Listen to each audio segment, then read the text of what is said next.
Hey, listener, thank you for pressing play. This week on the Jock and Nerd podcast, we bring you the 12th edition of our fan favorite series, What the Fuck Happened? Geekerific! The ginger geek himself, Matt Delhauer, recaps and explains what the fuck happened to arguably the worst Spider-Man movie of all time, Amazing Spider-Man 2, starring Andrew Garfield as Spidey, all in this edition of the Jock and Nerd Weekly for Thursday, July 25th, 2019.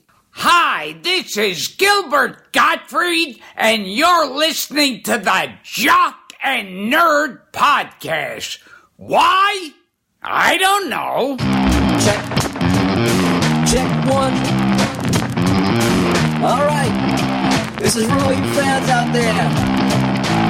Let's give it up. We jockin', we nerdin'. We funny, disturbing. We jockin', we nerdin'. We spoiler alert. Oh yeah. We jockin', we nerdin'.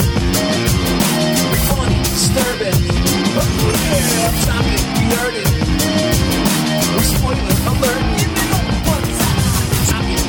Yeah, what's up? Welcome to the Jock and Nerd Podcast, listener. Yeah.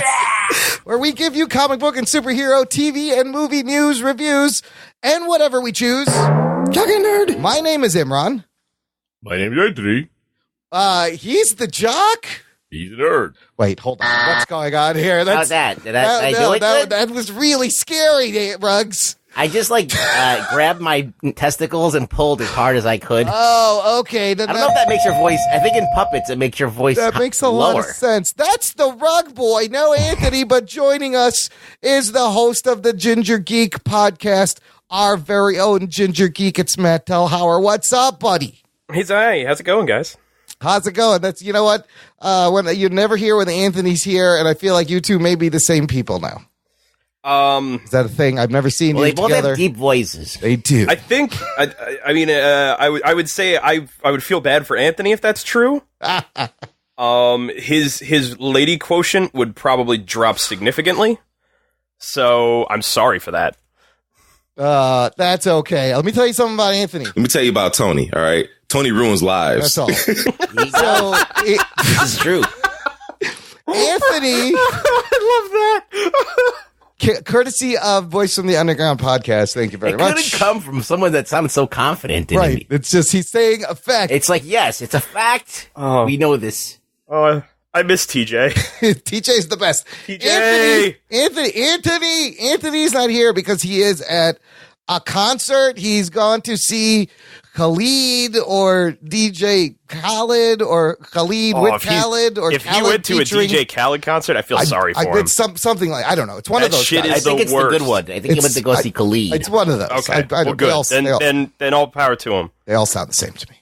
Let's be honest. No, You ever heard of this Khalid guy? He's great. He just sounds like everybody else. Imran, right. I will throw you a real quick story. okay. Last summer, I wound up going with a bunch of friends to a professional gaming competition thing. Ooh. And Major League Gaming, like that kind of stuff. And during the middle of it, like during quote unquote halftime, they had DJ Khaled perform. Oh, wow.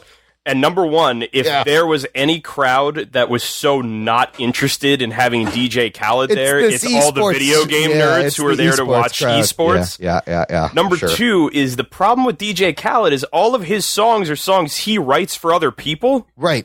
And they own the rights to. Oh.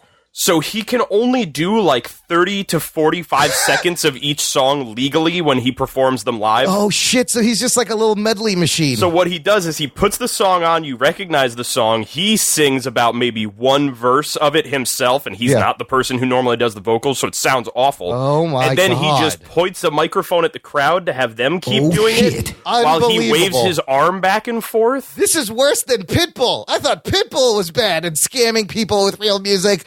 Holy shit, DJ Khaled. Amazing. Wow, what a racket. And he's making tons of money. This dude's a fucking millionaire. What an amazing scam he's figured out. Good for him. Is it disappointing? It is disappointing, but I also realized, like, because they showed a video package of him performing live, and, like, except for this instance, all of the times he's performing live, it's in nightclubs and shit. So everyone's either way too drunk or way too strung out on E to realize that they're only hearing 30 seconds of a song, and they're already so into it because they're drunk and or on E that they are more than willing to sing along. Whereas a bunch of us nerds sitting in a fucking stadium in Brooklyn, Yeah, we don't know the words are to like, these songs. I don't, like, yeah, I guess I know your song, but I'm not gonna fucking sing it to you, man. I didn't Fuck ask you to you. be here. Oh, shit. Oh shit. That is amazing. I hope Anthony's enjoying Khalid. I guess he's the better one. Someone recommend me a Khalid song. I'll check it out. Maybe it's good. I I don't think I heard one. I think it's the one I'm young, dumb, and broke. Sounds great. I Listener, think send that's me his song, your right? Khalid Young, dumb, and playlist. broke. Old school hip hop forever. That's all I'm going to say. All right, let's get to why Delhauer is here. It is a brand new What the Fuck Happened? Yes. The Jock and Nerd Podcast. If you are a new listener, welcome to the 12th edition of our awesome fun series, What the Fuck Happened? Jock and Nerd. Where we take big comic book bombs of a movie and Matt Delhauer artfully and sarcastically will give you a recap. So it doesn't even matter if you've seen the movie in question, which this episode is Amazing Spider-Man 2. This is probably the most terribly made, expensive movie of a Marvel character ever made. Yes, we'll get into what the fuck happened, but Delhauer, I'm surprised we haven't done this movie yet. It's fitting because this whole series kicked off with Spider-Man 3 way back in 2015. And the funny thing is, a little Easter egg for anybody who hasn't listened to the Spider-Man 3 episode. Yes. When we did that, there was a point where we discussed Amazing Spider-Man 2. And I outright said, I will never watch this fucking movie. I remember that. And God bless you for taking the abuse. And so almost 4 years later, I eat my words, and here we are. So this was the first time you watched this? Yes. Oh shit. Wow, this is going to be amazing. How did we end up? Did somebody suggest this? How did we end up choosing it? Bonner Demling said the lovely Bonner Demling. she offered to pay more money, and I said, fine, fuck it, I'll just do it. Bonner always has great. She picked our Howard the Duck. What the fuck happened? Which was a lot of fun. So awesome. Dedicated. Another one dedicated to Bonner Demling. Mm-hmm. This is the 5th Spider-Man movie from Sony.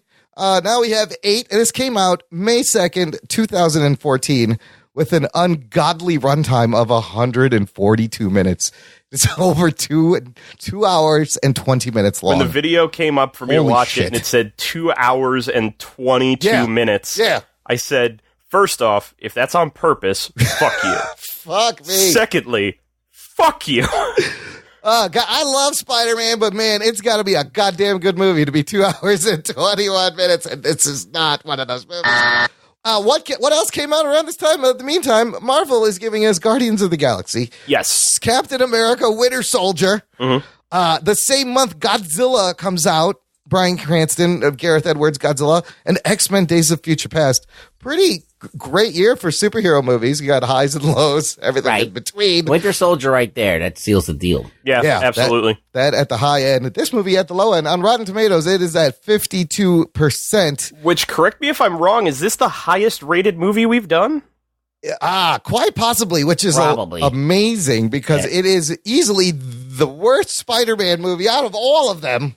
Oh shit. It's a fighter. It fights for that title. Yes, and there's definite ways you can argue, and the more I think about it, I go back and forth. Like, I think I'm sticking with Now, this one. Is there anything that you guys like about this movie before we get into just completely trashing the shit out of it? There are a couple moments that I genuinely enjoyed.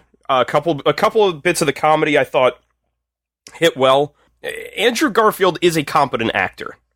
I just feel like in this movie, he is so all over the place that he goes anywhere from a surprisingly a versatile actor to damn near Tommy Wiseau level acting. Yes, just an idiot almost. I liked him as Spider-Man because he was cocky, he was quippy. I thought the suit looked really good. The opening flying down scene and the swinging stuff, the effects were not bad for the time. Clearly that's not what makes this movie bad. Yeah. That's the good stuff. Oh yeah, it's very obvious they pumped a lot into the visuals for this movie. Yeah. I feel like that there's some really stellar Spider-Man work in this movie. Yes. Garfield is a good actor. He's not the best Peter Parker, but I don't think it's his fault. No. I think it's what they made him do with the lines. And that it's they a gave great him. New York Spider-Man movie. And he does have a New York accent, which I like. Yeah. Nobody else is fucking doing it except for him. I was going to say, and it's interesting that it's the first of our two British actors to play Spider-Man. Right, Gave him a New York accent. Yeah, that's a good point. The American couldn't do it. Box office-wide, this movie opens to $91 million opening weekend, finishes domestic $202 million, worldwide $708 million. It is the lowest grossing Spider-Man movie out of all of them. Many consider this was the franchise killer. This is clearly all plans that Sony was working on halted immediately, and they kind of shut it down. And it's just funny, like 2 years later, we get yet another Spider-Man, and it goes swimmingly. Directed by Mark Webb, second shot at this franchise. He did the first one. Produced by Avi Arad, Matt Tomac. Screenplay and story by, here's where the problem lies, Alex Kurtzman, Roberto Orsi, and Jeff Pinkner, with James Vanderbilt. And when we get to the second half of What the Fuck Happened, 4 people? Yes, 3 people, screenplay and story, and then a fourth guy. Those names will be very important. It's also edited by like 3 people. Yeah, there's a lot of people. This movie was edited? It was edited. Of course, cast-wise, Andrew Garfield playing Spider-Man, Emma Stone, Gwen Stacy, Jamie Foxx, Max Dillon, Electro, Dane DeHaan, Harry Osborn. Felicity Jones is just Felicia. Bye, Felicia. Paul Giamatti as the Rhino, Sally Field as Aunt May, and also featuring BJ Novak as Alistair Smith, who invents the Spider Killers, but that has nothing to do with this movie. Or does he get any time? There's your main cast and crew. So I'm going to give spoilers for this. You seen it? You not seen it? Strap yourselves in, you fucks. Spoiler time. Here we go. Delhauer. The lights go down. The screen goes on. There's a Sony logo. Then there's a Columbia logo. Then there's like 15 other logos. Then there's the Marvel logo. And begin. And now that we know just how many people have been bankrolling this movie. Yes. Holy shit, there was a lot of logos. We open on one Richard Parker, who, for this entire thing, I will be referring to as Dick Parker. Dick Parker. Is that the guy from The Life of Pi who was in the boat? No. No, that joke went over everyone's head. Absolutely. I've never seen Life of Pi. Parker! Yeah, no, I've never seen the Dick sorry. Parker. Yeah. And he is working in his super secret spider lab at Oscorp. And he is currently working like a madman to download a whole bunch of data onto his laptop and to gas and murder a whole bunch of spiders that are inside cases. He goes running off and goes running home, and he's leaving a secret message about how he and his wife are going to abandon their child to his brother and wife. Yes. There's a massive age gap between him and Ben. That's a good point. It happens. Yeah, it does. But at which point they then quickly make their way onto a private plane where they're flying to. And he is uploading from the plane on his laptop, sending his information to somewhere as he's talking to his wife, Mary, and she is complaining about how they're going to have to abandon Peter and he'll never understand. And Dick is telling her,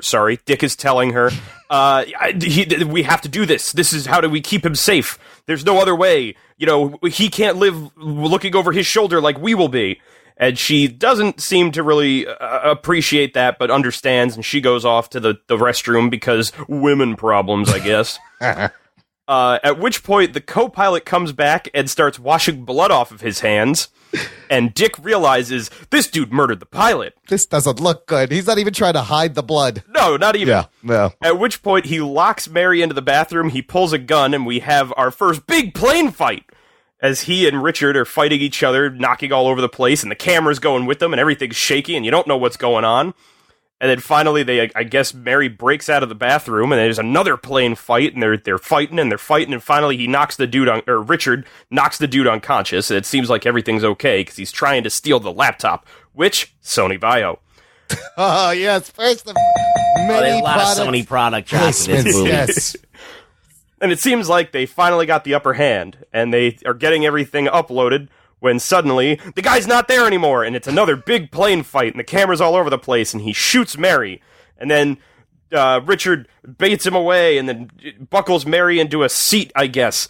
And they're fighting over the laptop, and he winds up getting the gun away from the co-pilot, and he shoots the window out, and all the windows explode, and the guy gets sucked out, and he sits there holding on to the Sody Vio laptop like it's the only thing in the world that could save him while his plane crashes and his wife is dead. And by the way, this is a Spider-Man movie. Where the fuck is Spider-Man already? This has been 7 minutes. We are now just about 10 minutes into the movie. What am I watching?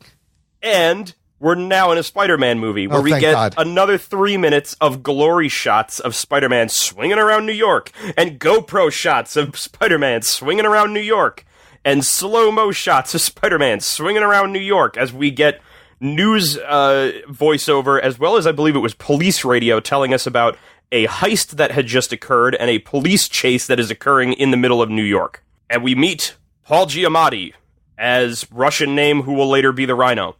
And he and his crew have used I believe it was a tow truck, to then steal an armored truck from, I believe, Oscorp.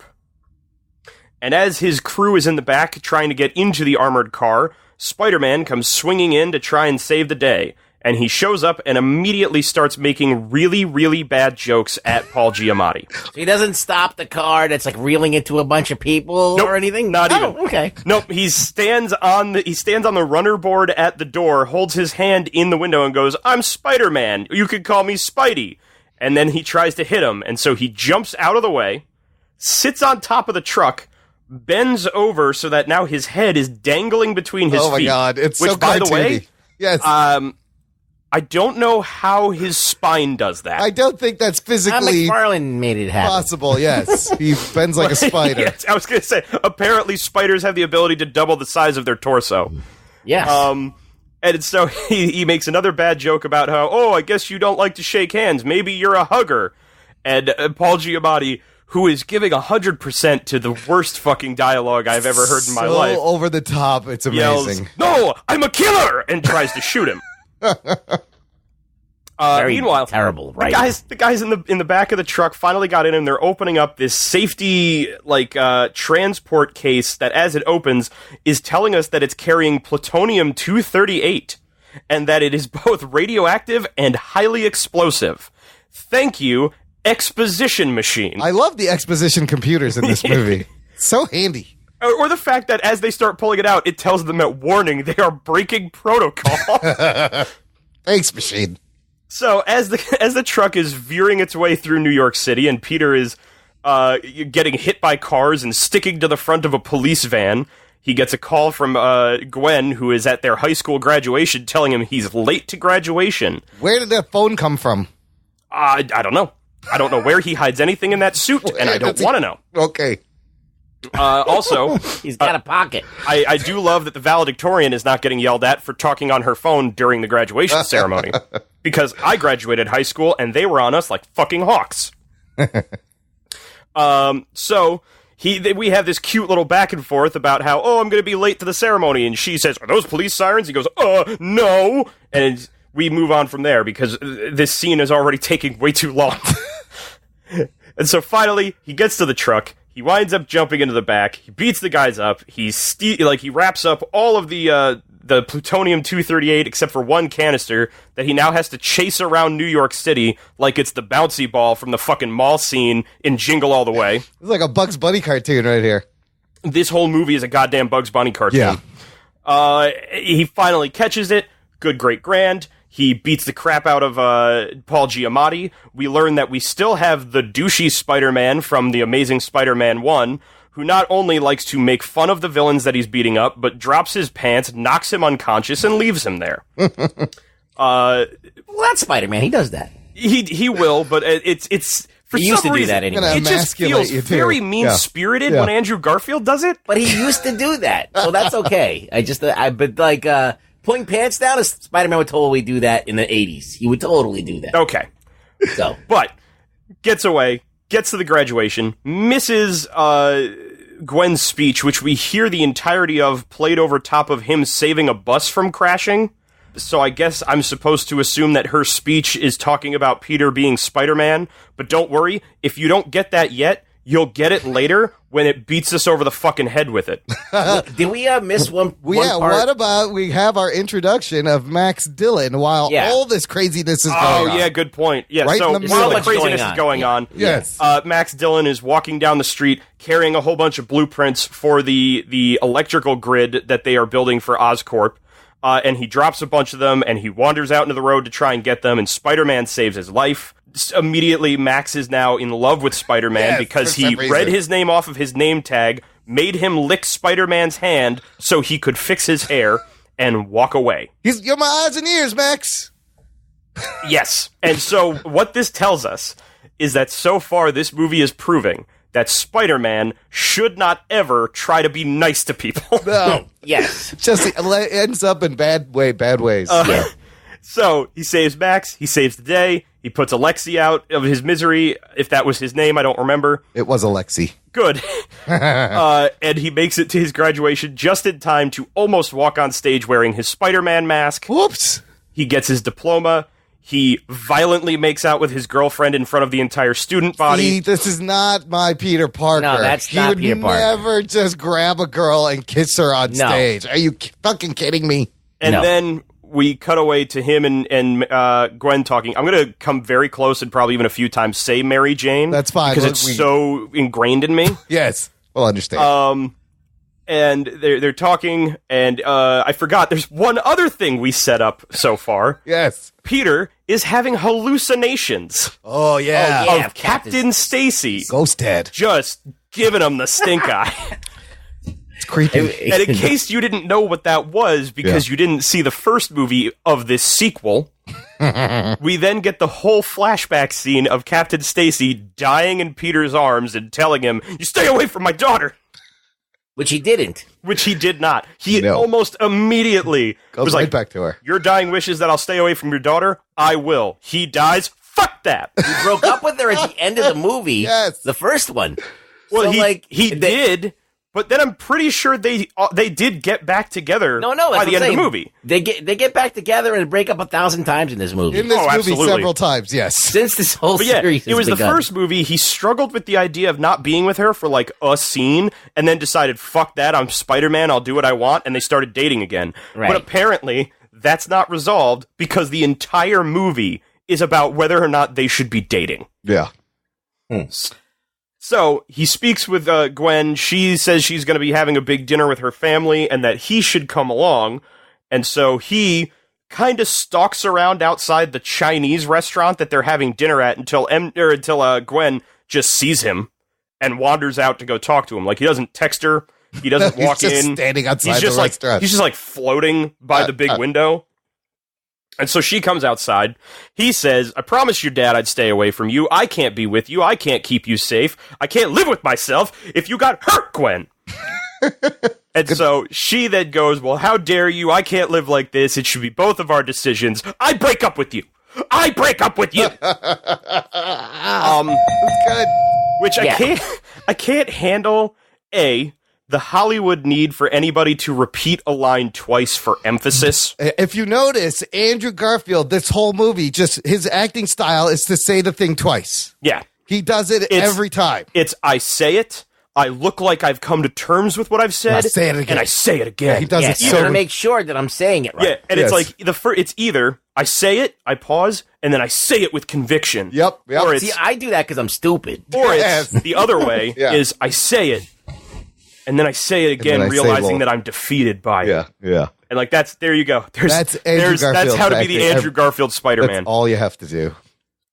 So she breaks up with him. Which, by the way, that was the other half of it, is why is there a formal declaration you have to make? How is this a thing? Sign here. I've never had a moment in my life where I or someone else was breaking up with the other person and felt like I had to say, "I break up with you." Yes. It was usually things like, "It's not working out. I don't think I could do this anymore." Nobody Maybe ever we should-" says the words, right? Even like the "maybe we should see other people" thing. But like, "I break up with you" has never been in the No, it's lexicon of usually people a question. talking. It's like usually a question. You're like, Yeah, are it's you like, "Are you breaking up with me?" And you're like, yes. You're like, oh, okay. It's Fuck you totally, it's a Hollywood thing where they have to say the words. It also bothers me. It's like how when people drink like hard alcohol in movies, like they don't wince at all. I'm like, there's no way. You're not going to make a face. You just down the whole thing of whiskey. I love the idea of the way to prove that somebody is badass in a movie is they chew a bunch of painkillers. Yes. And then they'll drink straight from a bottle of Jack Daniels. They dry it's swallow like, it. It's like, after a while, I guess you can get used to the taste of whiskey, but like fucking any painkiller, that's chalky as shit, man. That is disgusting. There's no way you're not having part is this that we're talking about? We're not. It's not. We're in not. This. I'm just stuffing. okay. It's just Hollywood shit I hate. Oh, but also I'm getting totally this movie, like whenever it scenes like this is like an indie teen rom-com. It's like a completely different movie whenever Emma Stone and Andrew Garfield are together. So we then immediately jump into our first montage of the movie. Montage. Which now, well, I guess technically it's the second because we did get a lot of shots of him swinging through New York earlier, and we're going to get more of them here as we get even more news voiceover to let us know, I guess, that Spider-Man is here and people like him, and good for him. We get our Save the Cat moment again in this, whereas if anyone saw the first Amazing Spider-Man, early on in the movie, he stands up to, I guess it was supposed to be Flash Thompson, who was beating up on a kid, and he's basically telling him, like, hey, man, don't do that. You're being a bully. That's stupid. And that's supposed to make us like him when he is a total fucking douche for the rest of that movie. Yeah. And so we're going to do that again here, where during the montages, we're talking about how people really like Spider-Man. This young kid, I think it's like Emmanuel or something like that. We'll see him again at the end of the movie. Is getting stalked and picked on by a group of kids, so then Spider-Man jumps down into the alleyway and chases them all off, and then he helps him pick up his little wind turbine, like, diorama, and is all like, oh man, that's so cool, you built this yourself? Wow, you're really awesome and really smart, I'm gonna walk you home. And, good. I mean, that's nice. It is a very touching moment. Yeah, and I feel bonding. like he sells that bonding and like that nice moment in that scene. There's your friendly neighborhood Spider-Man Exactly. right there. You know? But as we get through a whole bunch of this, we also see that Peter, he can't, apparently, like, his life is just, I'm Spider-Man almost 24/7. Right. Except for every so often I'm emailing pictures to a faceless J. Jonah Jameson. Oh God. Fuck you, movie, for putting that in there and not having a J. Jonah Jameson. What a fucking tease. I am very on the fence about it. I would love to see another J. Jonah Jameson, but at the same time, if it doesn't live up to my expectation, I'll be sorely disappointed. And I'll tell you right now, almost none of this movie lives up to an expectation. No, it doesn't. They could have left that out. And we also see that he is stalking Gwen Stacy as Spider-Man. Yes, that's not creepy at all. So we then, after we get through this montage, we find out we have a couple of scenes, like there are only maybe 3 scenes in this whole movie where he interacts with Aunt May. Yeah. And every one of them is the same basic premise of, I have to hide that I'm Spider-Man from Aunt May, and it's going to be comedy gold, but it goes on for like 8 minutes. Meanwhile, there's there's 6 plots in this movie. Oh my God. Later on, I do have written in my notes, what is even the plot of this movie? There's several. One of the subplots being Aunt May's trying to get into nursing school. Who the fuck cares? Yeah, Aunt May's trying to get into nursing school to help support her and pay for college for Peter. Peter and Gwen are having marital problems. We'll get into more of them. But, so we have this whole wacky bit where he's trying to hide that he's wearing the Spider-Man suit because he apparently can't take it off for some reason. And then we get writing. Yeah. And then we get the whole line about how his face is dirty and he pretends I was cleaning the chimney. Oh, we don't have a chimney. And he goes, what? Why is his face dirty, though? Doesn't he wear a mask? He does wear a mask. So I don't... What the fuck is going on? I don't know. Does the mask not keep out soot? Yeah. I guess. I mean, I guess it's in some way breathable, but that's still just going to lay on the material. It's not coming through. No. And so after he does the whole chimney line, I realized that, now granted, I feel bad to say that it is MCU that I feel like stole it from this, though I don't know if this is also a big thing in the comics. Why does Peter constantly have monogrammed luggage from people in his life? Yeah, it's a fucking thing now. That's a good point. They did the thing with the Ben Parker. And just conveniently, he has his dad's briefcase. That'll come back later. Oh, let's put it in the closet here until we need it. This is the other issue I have with this movie. This movie takes several plot points that we started and just kind of gave up on in the first movie. Yes. And decides to, let's start up on them again. And still give up on it. So he's got the briefcase. He throws it to the side. We find out that it's Max Dillon's birthday today. Happy birthday, Max! Oh, happy birthday! And he is obsessed with Spider-Man. Like, this is single white female obsessed with Spider-Man, to the point where he is combing his hair in the mirror, talking to a cutout of Spider-Man's face next to the mirror as if Spider-Man is there. Yeah. And had come to wish him a happy birthday. And then he talks to himself as Spider-Man. He's clearly unwell. This is like a Joel Schumacher goddamn fucking movie now. It is. Oh my God, it is. This is Jamie Foxx doing his best, like, Riddler impression before Riddler was Riddler kind of thing. Yeah. It's bad, yeah. It's only, I would say the other thing of it, it's a mix between Schumacher and Tim Burton, because Tim Burton did this kind of shit with Michelle Pfeiffer as well. Yeah. Like the whole, like, honey, I'm home bit but you from know what? Batman Returns. I bought that. I don't know why, because she was really sexy and it was underplayed. This is so cartoonly over the top that you're like, it's what is he doing? What I've also realized is what this movie is doing is it is essentially teaching us that none of these villains are essentially bad people. Right. They just kind of have shitty luck. And the world shits on them for it. This man is allegedly a scientific genius He is a brilliant level scientist working for one of the most powerful companies, I guess, in the country. He's probably like autistic or something. He's something. He's got to be like Asperger's. Yeah, we're on the spectrum of some kind. Yeah. And so he gets himself a cake that he says Spider-Man got for him. And he got himself a card that was addressed to him and signed by quote-unquote Spider-Man. And so he heads off to work at Oscorp. Meanwhile, we get another comedy bit with May and Peter where he wants to, I guess, wash his Spider-Man outfit. And she won't let him because the last time he washed anything, it turned everything red and blue, which, by the way, it's not going to do one and the other. Right. Everything would just turn purple. Or purple, yeah. And so his line was, I was washing the American flag? Yes. Yes, we like to wash our flags.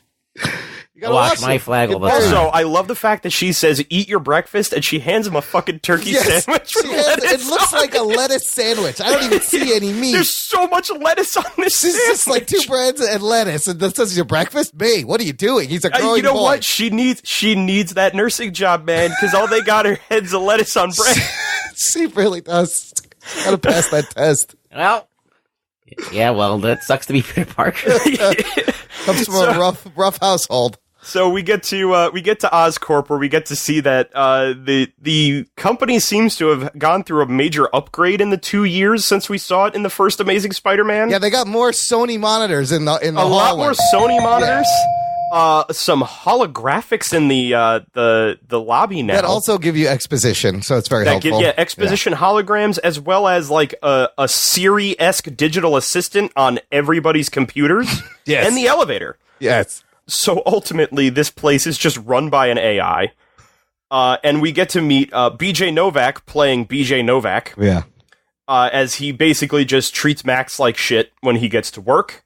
He has a violent fantasy in which he would murder BJ Novak for ever speaking the name of Spider-Man. And then he heads off and he gets into an elevator with Gwen Stacy, and they meet and they have a conversation. What a coincidence. She remembers his name. We get these little character moments where they see a video on the elevator screen talking about Spider-Man, and he tells her the whole story about Spider-Man saved my life and said I was important to him. And she's like, that must be nice. You're like, oh shit, throwing shade, Gwen Stacy. And so she gets off the elevator, she says, have a good day, Max, and suddenly he loses his shit at the idea that she remembered his name. She talked to me. And guess what? That never comes back. Nope. You know how many coincidental meetings happen in this fucking elevator? Everybody meets in this elevator. It's a very busy elevator. There's one elevator in this company, and it is fated to make everybody meet each other. Yes. So she goes off to work, and we also then get the introduction to this movie's new Harry Osborn. Oh, we're still introducing new characters? We're fucking 35 minutes into this movie, and we're still meeting people. Okay. And so Harry Osborn has arrived, and he is looking like Peter Parker from midway through Spider-Man 3, with the doofiest fucking haircut I've ever seen in my life. He does have the emo Toby haircut from Spider-Man 3. And I don't know if this is supposed to be like the thing out in Europe, because that's apparently where he's been for however long. But like, it just, who let you look like this? I miss James Franco every goddamn minute. Franco is a great Harry Osborn. And so he shows up. Apparently Norman Osborn is dying of like goblinitis. Yeah, no one knows what he's got. They don't tell you. He very quickly makes the statement. He says retroviral hyperplasia. Okay. To Harry. Both of these things, retroviral and hyperplasia, are things. They are scientific medical terms. Okay, but can you put them together? Is that a thing? You smash them together and it's nonsense. It's not a thing. And you were introducing me to a half-dying Norman Osborn. I am meeting in the Norman dark. Osborn, one of the greatest villains in the Spider-Man canon. Being played by a great actor. Being played Chris by Cooper. a great actor, dying in shadow in one scene. What the fuck movie? And the whole point of his scene is to drive home the fact that he was a horrible, horrible parent in person, so that we could get all of Harry's backstory. What a waste. I know. Yeah. So Norman dies. Harry is bequeathed Oscorp as, I guess, just because, it's how it works. I leave my company to my son. It's the last great monarchy of American life. And it seems like it's the end of the day today. Whatever went on today at Oscorp, it's over. Everyone's going home. I guess it's a Friday because everyone's fucking off at like 12:30. I mean, everybody. Everybody is in that elevator at one time. Like, the whole floor is in that elevator. At which point, BJ Novak tells Max, "Oh, you can't leave yet. You have to go down to Sector MacGuffin because there's a power problem down there." And he's like, "But it's my birthday." And he's like, "Well, happy birthday. Fuck you." And the elevator door closes. Max goes down to sub-level J, I guess, to the power plant of Oscorp, which is being run by electric eels? Why are there that makes eels? lots of sense. And why is the entire electrical grid controlled by the Oscorp building? Why is that even there? So he sees that the problem is like up in the scaffolding, it looks like a random coupling got undone. And I mean, like, to the point where it looks like somebody undid it themselves. Just pulled it apart and left this it there. this thing is literally, it's a plug and receptacle, and It it's was like BJ Novak. It's like It was BJ. It's That like was their 9 Smith. inches long, which means this thing doesn't just undo itself. No. So he goes climbing up, he gets on the radio telling one of the guys, "I need you to cut power to this sector because I need to do something." And the guy on the radio is just like, "Fuck you, I'm leaving for the day." This is the best maintenance department And Oscorp he's like, could "Come pay on, for. man, it's real dangerous up here." There's an emergency. The guy's like, I'm That was going it. home. That was it. That was Dude's it. like, "Whatever, man. You're on your own. Peace out." And so instead of him getting down, going to a terminal, turning off the sector, doing this thing, he's like, "You know what? Screw it. I'm gonna balance very, very precariously on this should railing, work. Yeah. and I'll plug this thing in." And he does, and nothing happens. I guess it all worked. I kind of love this little And then when he goes to put it back into like its hook or whatever with the rest of them, then he gets electrocuted for some reason. And then he falls off the scaffolding holding on to the wire and falls into the tank of electric eels. That's conveniently directly beneath him Right in an below electric power plant. Getting electrocuted, drowning, electrocuted even worse now that he's submerged in water, and all of these electric eels are shocking him and biting him. Just fighting. This whole thing So is so bad. stupid because It's so dumb. you have this like, okay, you have Oscorp, right? And in the last movie, they were doing genetic shit, right? They were with the lizard and everything. And okay, so maybe they're trying to figure out how eels create electricity out of their body. Maybe they're trying to pass it on to make a new energy source or something like that. And you know what? I would have bought that shit. Yeah. Yep. If somebody... it was right there on a plate for them, and they fucking just ignored that and do this stupid shit. We're going along the idea of just animal testing on so many things. If at one point someone said, like, well, you are the lead on the electric eel, whatever project. Yeah, the bioelectricity project. Yeah, exactly. And we would have been like, oh, all right, cool, I totally get that. But instead, it's electrocuted by industrial cabling in a water tank, bitten by Eels. electric eels, to the point where his fucking front teeth fuse together. Electric dentistry. And they show you that shot. Yeah, very... Exactly. Yeah. They do an extreme close-up of this happening as if this is a thing you need to know about. Because he had a gap before, didn't he? And then it fixed it and gave him perfect so teeth. it's like if you're gonna have it that his villain has perfect teeth, yes. You know what? Just let Jamie Foxx have his perfect teeth. But if you're gonna give him a gap in his teeth because that's how we know he's a nerd, yeah, it's stupid. It's then so bad. Give the villain the gap. Like there's no possible reason this has to be a change to this character. No. Yeah. So the tank explodes from an overcharge, and we cut to the next scene. And I have to say, like, of all of the superhero movies I've seen that have like supervillain origins in them, Yeah. even all the way back to like Sandman from Spider-Man 3. Yep. There are ones where like they happen and they're stupid. This one feels needlessly like mean-spirited in how it happens, because it is just like this meek dude trying to live his life. Shit never goes his way, and then he gets violently murdered. Like, this is Paul Verhoeven level, like I wanted the blood to be comical kind of shit. Like, there's no, I mean, you can have random bad shit happen to people, but it just seems so dumb how they did it.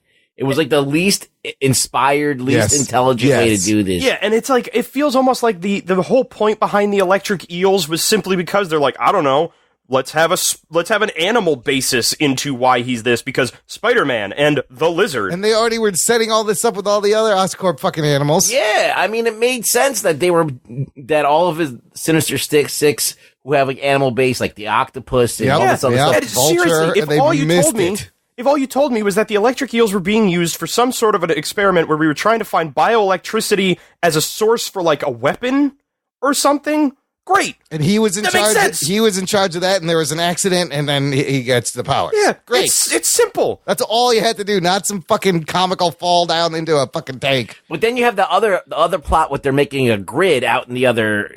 Yeah, out in the fucking water. Oh yeah, we've got some major like city electrical grid that he apparently built. Yeah, or it's ridiculous. It's ridiculous. Well, yeah, they stole the plans. Yeah, like why does he have to be? Why does Electro have to be smart? It doesn't come into play at all. Right. Yeah. The only reason it comes into play is so he can then say, I know how the electrical grid works. I designed it. Yeah. It's literally a whole character background is for one line of dialogue. Right. It's unnecessary. Wow. All right. So while everybody at Oscorp has apparently left and Max is now dead, there's a boardroom meeting going good on. Time for a board meeting, yes. As Harry is being spoken to by like all of the lawyers that work for Oscorp about why he shouldn't be taking over as CEO of the company and should basically just be leaving it to them to run, essentially trying to Bruce Wayne him. Right. He basically tells all of them to eat a dick real good. That's what I would do. He then turns his father's assistant, Felicia, into, I guess, the new CEO of the company, because everybody there works for her, and she works for him. Yeah, so I guess that would make her CEO, and he would just be president or whatever. Sure. But the bit that I love is a little bit of trivia was that Felicity Jones was in fact supposed to be playing Felicia Hardy. Yeah, Black Cat. Right. But drop that out of your mind because it doesn't matter. Never happens. Nope. But we now get into my favorite. Oh, this is good. Favorite. Yes. Scenes of this movie. I told Imran that if I didn't talk for a long time on this, I would demand he make me. Put it in the notes. Peter meets Harry. When Peter and Harry, quote unquote, reunite as best friends from when I guess they were kids. The first part of this scene is actually decent acting from Andrew Garfield. The whole bit where he's talking about, I heard about your dad, man. You were there for me when my parents disappeared. I just wanted to see how you are. I wanted to check in and so on and so forth. And then Dane DeHaan, I don't know what he was doing, because I think he was trying to like make it that he was like wrestling with emotions during this whole conversation. But the whole thing just comes off like a fucking space alien. It's so awkward. Who wants to appear human while he talks. I love his first line. He's like, sup. Like, he says sup. Yeah, it was, I think it's his first line was like, Peter Parker, sup. It's like, okay, cool, whatever. That's weird. Weird way to start. Yes. All right, here we go. Yeah. But even then, it's like after Peter does his whole thing about like, I just want to talk and like, say I'm sorry about your dad and, if there's anything that I could do. The next thing he says is like, I'm with people. I'm in a meeting. And then there's just like this silence that hangs. He's like, oh yeah, no, I didn't mean to intrude or anything. Like, I'll leave you. I'll leave you alone then. And like goes to wander off to leave. And then he's like, I guess this is his way of like showing like, oh, we're still buddies though. As he's like, I see you got your braces off. You got nothing to distract from your unibrow now. And so the next bit I love is how this moment then turns Andrew Garfield into a weird fucking like caricature. Yeah. Because then it's supposed to be like they're laughing and they're friendly, but he puts this big fucking smile on his face and turns his head slowly back to him. And while he's talking, he doesn't stop with the giant smile. So suddenly it's, ha ha, there he is. There he is. And I'm like, oh, why? Oh, God. And you realize that I feel like this is the problem, is that they're trying to improvise around the dialogue. Yeah. But they don't know how. Because the dialogue is so shit that nobody can save this. This whole idea that, all right, in the first movie, Oscorp is this huge thing. And you're like, oh, you never mention or whatever that, like, your best friends at the guy that owns the building. Yeah. I was going to say, when Gwen's, like, getting an internship at Oscorp and, like, Peter's talking to her, like, there's never a moment where it's like, oh, yeah, I was best friends with Harry Osborn when we were, like, 10. Yeah. He moved away, and so I haven't seen him in years or anything like that. Nothing. We never even mention him. His dad's a total dick. Yeah. Even like that. His dad was always kind of a douche and stuff, so, like, I don't mind breaking into his labs all the time. His dad does not like me. I mean, at least the Raimi movies Thinks I'm a piece of scum. had them all friends hanging out. But that's not what it is. In the Spider-Man comics, I think Harry Osborn doesn't hate Peter Parker. No. They all were buddies through high school and college, and they all hang out. Yeah. Yeah, Harry went to Midtown High. Yeah. So then this is the other one, is the line that Harry gives, because then Peter decides he's gonna pick on him by being like, do you still blow dry your hair every day? To which, by the way, Andrew, with that fucking coif, no, you have no right to talk about blow dryers. Yeah, no shit. Who are you saying blow dry? And at which, because especially, he just rolls out of bed with his hair like it just looks perfect. With how fucking oiled down Dane DeHaan's hair is, he's nowhere near a blow dryer. Yes, makes no sense. But his statement is, he's like, I have one of my manservants hold the hair dryer, but I still do the comb, so I'm not entirely helpless. And I'm like, what are you doing? Like, this is like you're trying to do some sort of weird, like, Keanu Reeves if he just came out of a coma. Yes, like style. Absolutely. It's the most awkward, weirdest delivery Dane DeHaan. So then we go, and I guess he skipped out on the rest of his fucking board meeting, because now they're just kicking it around like Central Park. This part is great. They're sliding down railings. In his fucking Brooks Brothers $3,000 suit, talking about how he's dating models out in Europe, which, by the way, no, he's fucking not. I know Europe has, like, far lower standards compared to, like, American media and all that kind of shit, but, like, I don't know, man. I'm not buying your money, I feel like your money gets you so far. Hookers. Yes. Yeah. But then we get to a couple of moments that I think define the Tommy Wiseau moments of this movie. Let's get to this, because there's a couple of things I'm like, what the fuck is he doing? They get to a railing overlooking the river, which means I guess this might be Battery Park then, I guess, because it's definitely not Central. Yeah. Or somewhere on like the Lower East Side maybe. But he's sitting there and they're talking, and so after they talk about the models, Harry asks Peter, like, oh, you got a girl in your life? And he goes, That's the question. That is the question. And more of Andrew Garfield repeating lines. And then he just climbs over the railing. Why? Hangs onto it and just dangles himself backwards over the river so he can look Harry in the face while they talk? And Harry doesn't react. And why did you think this is like a move normal people do? Like, what are you doing? Harry doesn't react. And all I can think is, this is 100% just Andrew Garfield making a choice in the scene. Yeah. And like, does this make it more relatable? I don't know. No one, like, because I feel like at some point, like, Mark Webb had to be like, I don't know, I just feel like both you leaning on the railing, it's hard to shoot. I'll have to do it from the side. Can we? You guys already like you guys. I need you guys to have a line of sight. And then Garfield was like, I got this. I have an idea. So he just fucking climbs over the railing like he's gonna jump in the river. Yeah. But so then after they talk about Gwen for a little bit and the fact that she works at Oscorp, Harry asks like, oh yeah, is she a model employee? And Peter just gives this laugh. And then we cut to another shot of them now skipping rocks. The fuck even was this?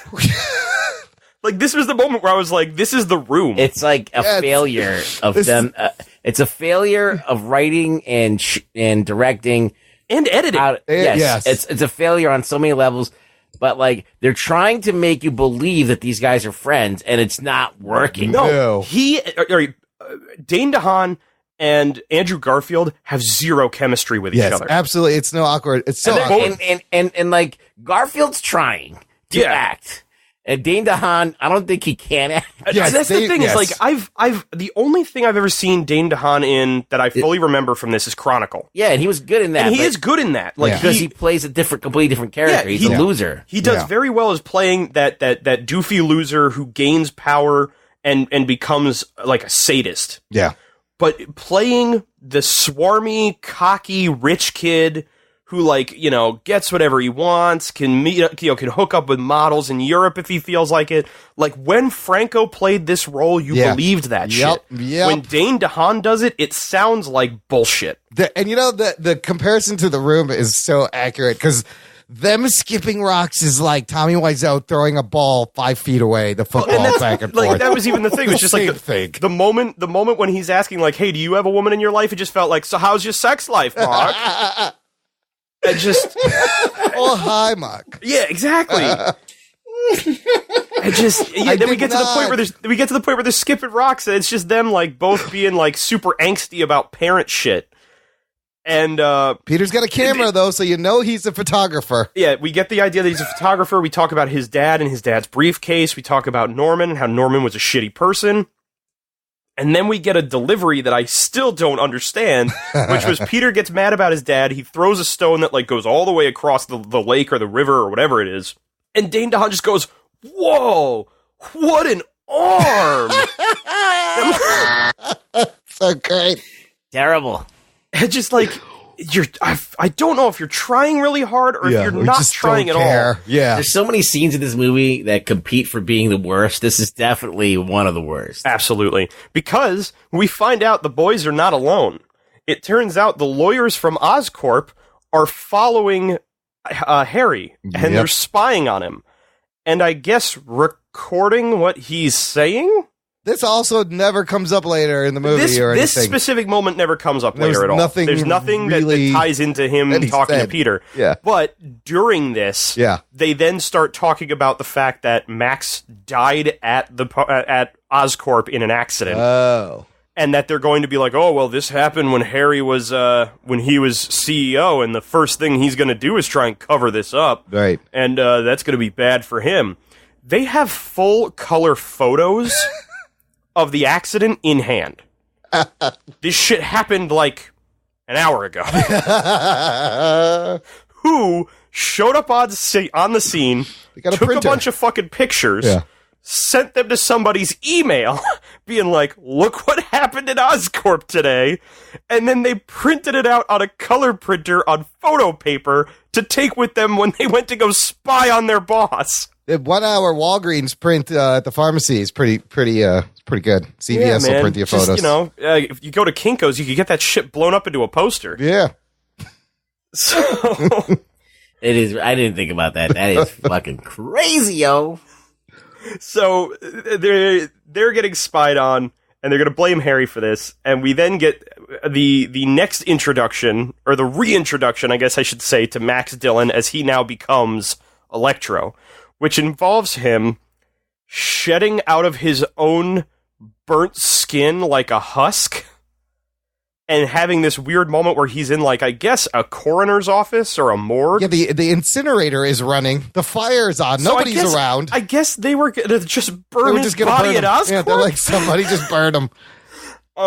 And he wakes up, all the lights are going insane, and he finds out that he could, like, control the bone saw by holding his hand out and, like, floating it through the air. Okay, that's one of his powers.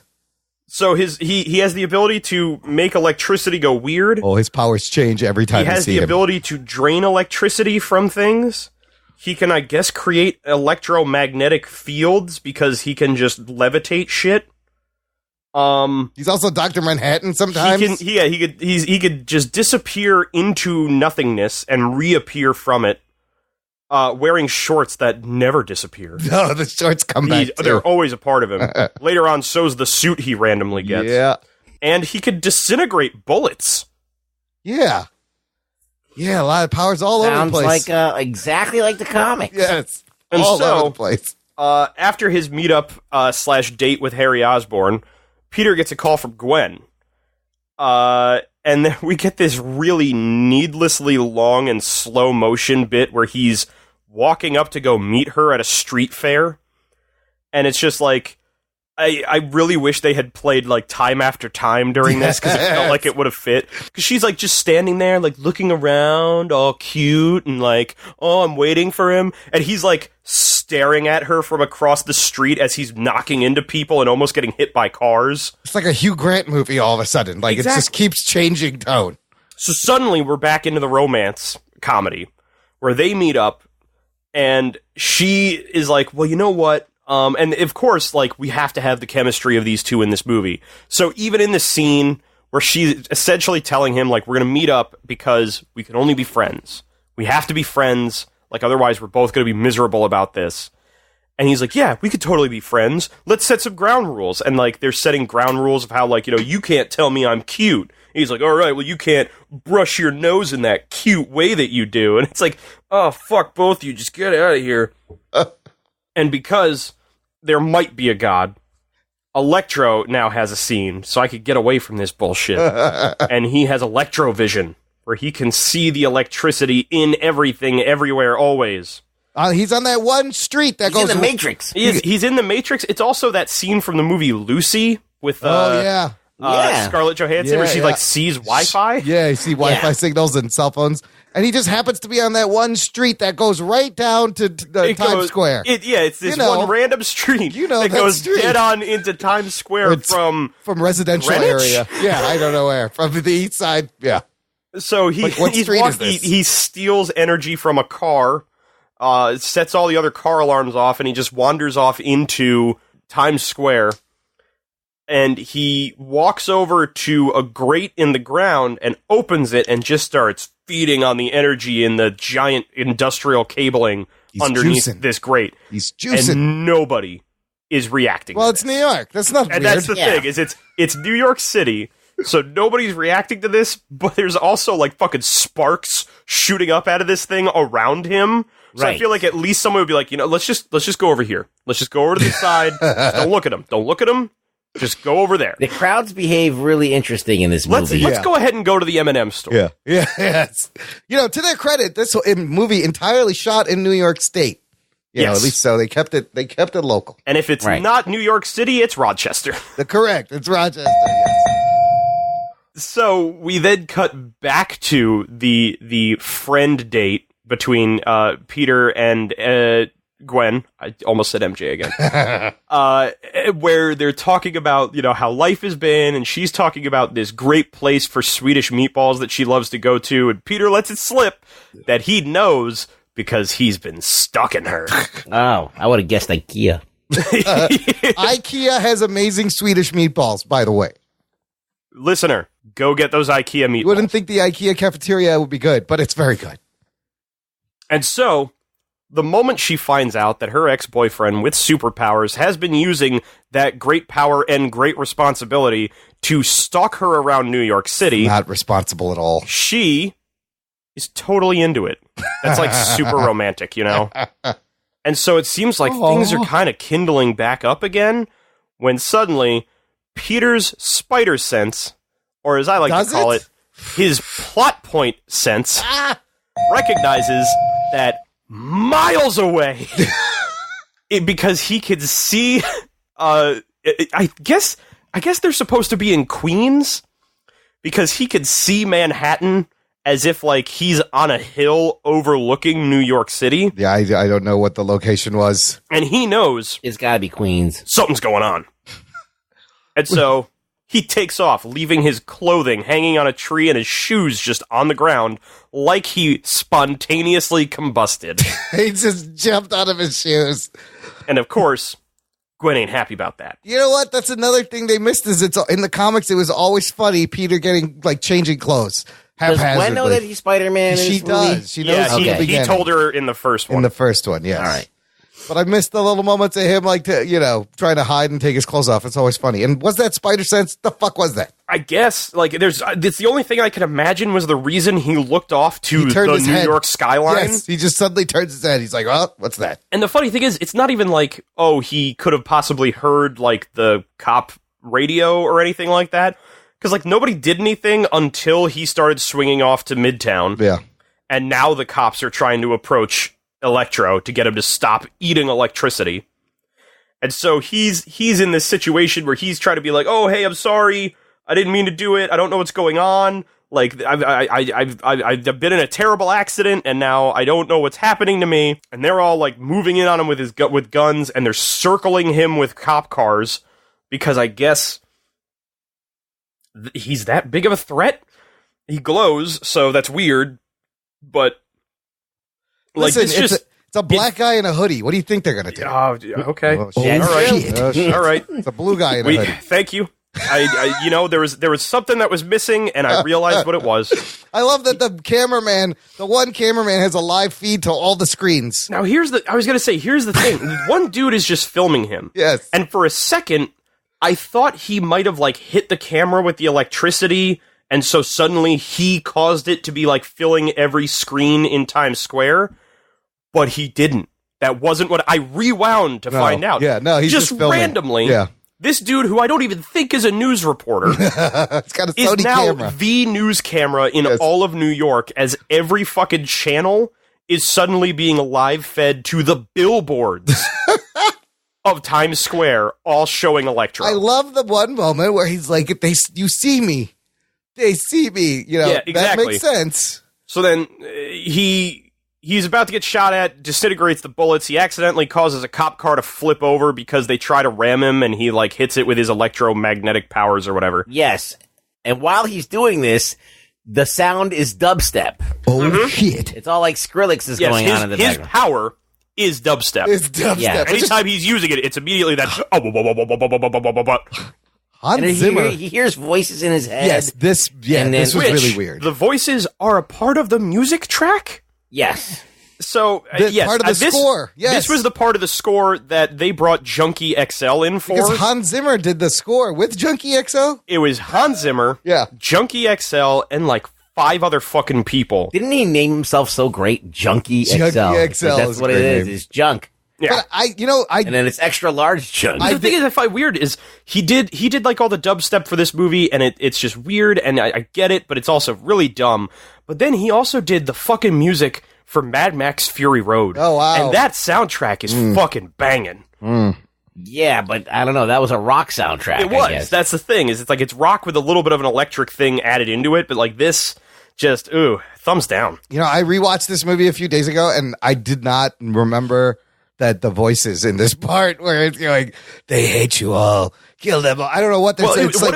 It's set to first off, it feels like it's number one, it's set to the pacing, like the rhythm of the music. Yeah. 2, it sounds like it is rhyming at him. Yes. Because like the whole thing of it is just like, they hate you, you're a freak. Yes. They Yes. hate you, Yeah. you're a freak. They love Spider-Man, Spider-Man. It like kills Spider-Man, and then it like hits the crescendo, and he starts using his powers of dubstep again. It's like a spoken word performance. Yeah. But so Spider-Man shows up, and he's trying to talk him down, and he's like, "Oh, don't you remember me? You saved me." And he's like, "Oh yeah, of course. You're." He says, "I'm Max." He's like, "You're Max. I got that right." And it's like, okay, well done. You're doing all right at this whole He's a pretty de-escalating good, the situation. Yeah, thing. pretty good negotiator in this part. And then he's trying to help him, and then suddenly like he accidentally sets his powers off, and a NYPD sniper shoots at him, and all shit just goes wild. Suddenly he's shooting electricity all over the place, and we get this slow-mo moment throughout Times Square where Spider-Man's trying to save everybody from being inadvertently electrocuted by Electro's powers.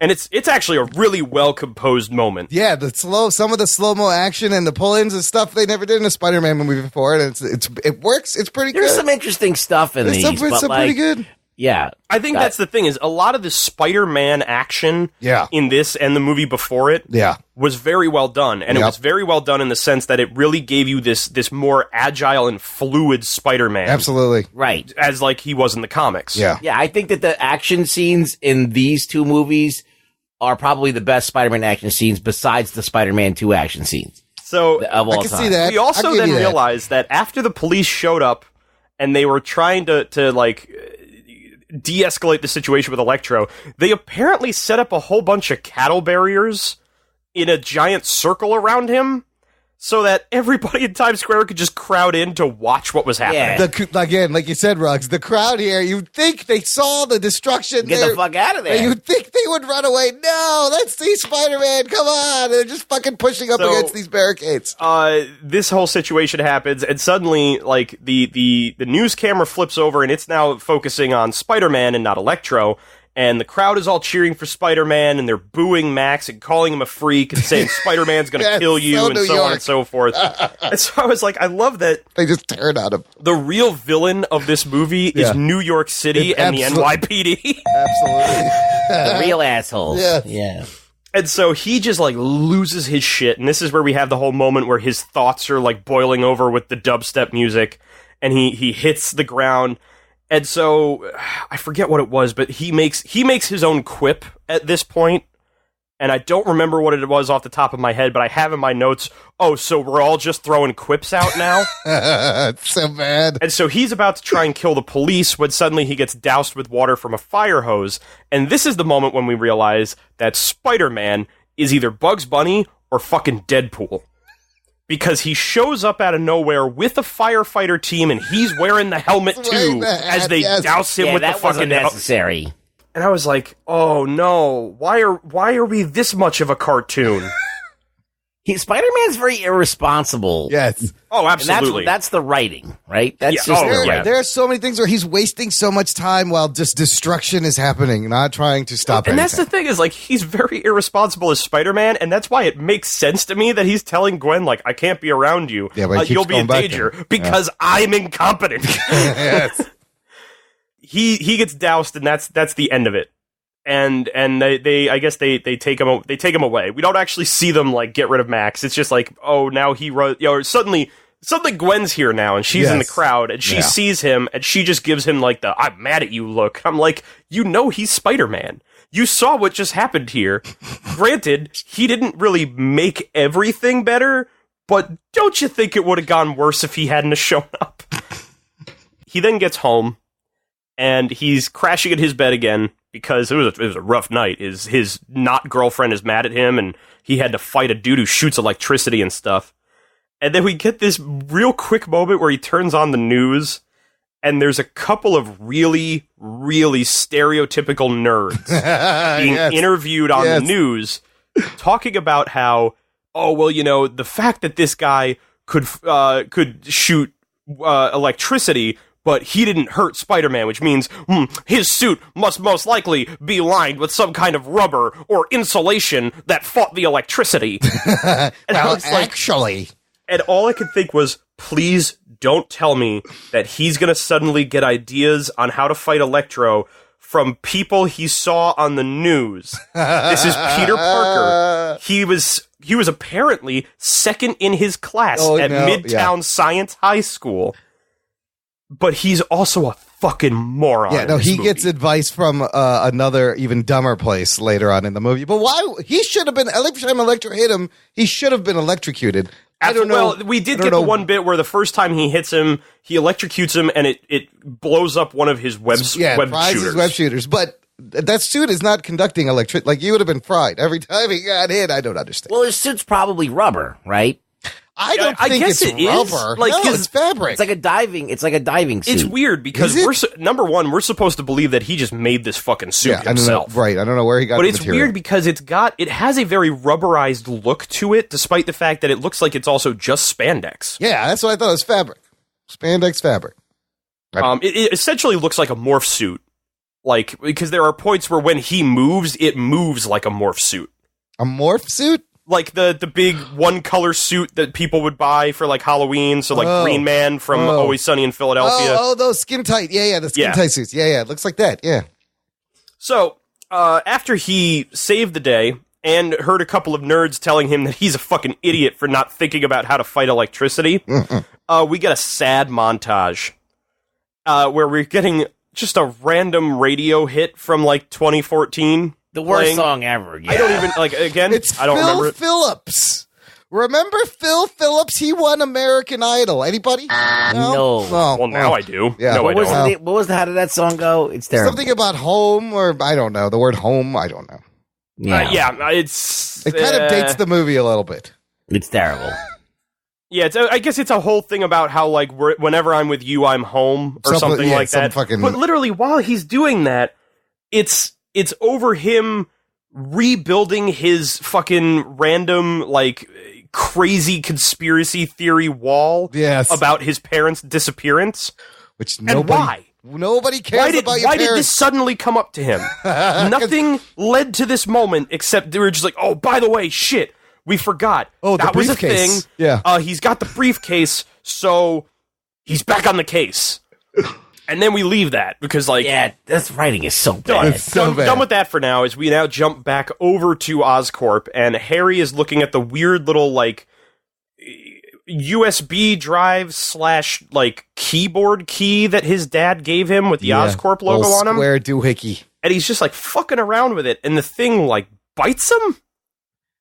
Yeah, it jumps out of his hands, like... it jumps out of his hand, and it's like, he acts like the thing fucking bit him or stung him.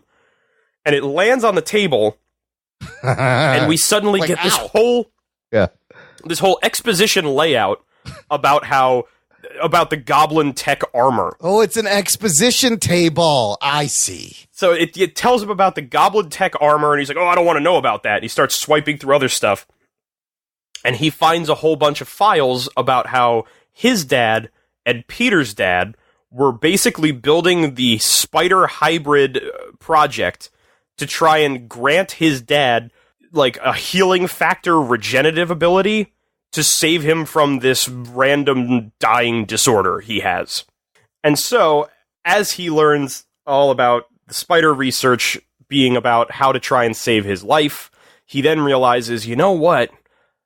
Despite the fact that they claim we ended all of the animal hybrid testing after the whole incident with the lizard, I feel like there's got to be one more that I could use, like that Spider-Man. Well, he knows, and then he knows he's dying already at this point. Yeah, right? at this point, his eyes are puffy, and he's getting a weird, like, fucking cyst on his neck. He just gets a rash, which his father lived with this thing for like 60 years. 40 years. And now, all of a sudden, it's going to kill him in like a matter of hours. And I guess we're supposed to believe that, like, Norman lived this long because of all of the research he was doing to stop it. So, like, if Harry doesn't continue with that, he'll die sooner, maybe? Where did that... I didn't see that in the movie. That's the best I could come up with. Jesus. But we then cut from Harry realizing he needs the blood of Spider-Man! To another contender for the worst fucking scene in this movie, which is Peter trying to figure out how to protect his web shooters from the electricity of Electro. And he's doing it by watching a YouTube video that's explaining batteries. Oh my God. And the electrical output of batteries. It's like their wacky science YouTube guy. And It's their own, like, sort of, like... Dr. Nye, kind of. He should know this, like, a long time ago. Yeah, it's supposed to be this wacky fucking Bill Nye type of guy, but he looks like, what's his name? Ron Howard's brother? Oh, yes. Clint Howard. He does look like Clint Howard. But you're telling me Peter Parker doesn't know how fucking batteries work? So he's doing this where his whole experiment is that he's hooking a battery up to his web shooter, firing a web across the room, and then charging the web with the fucking...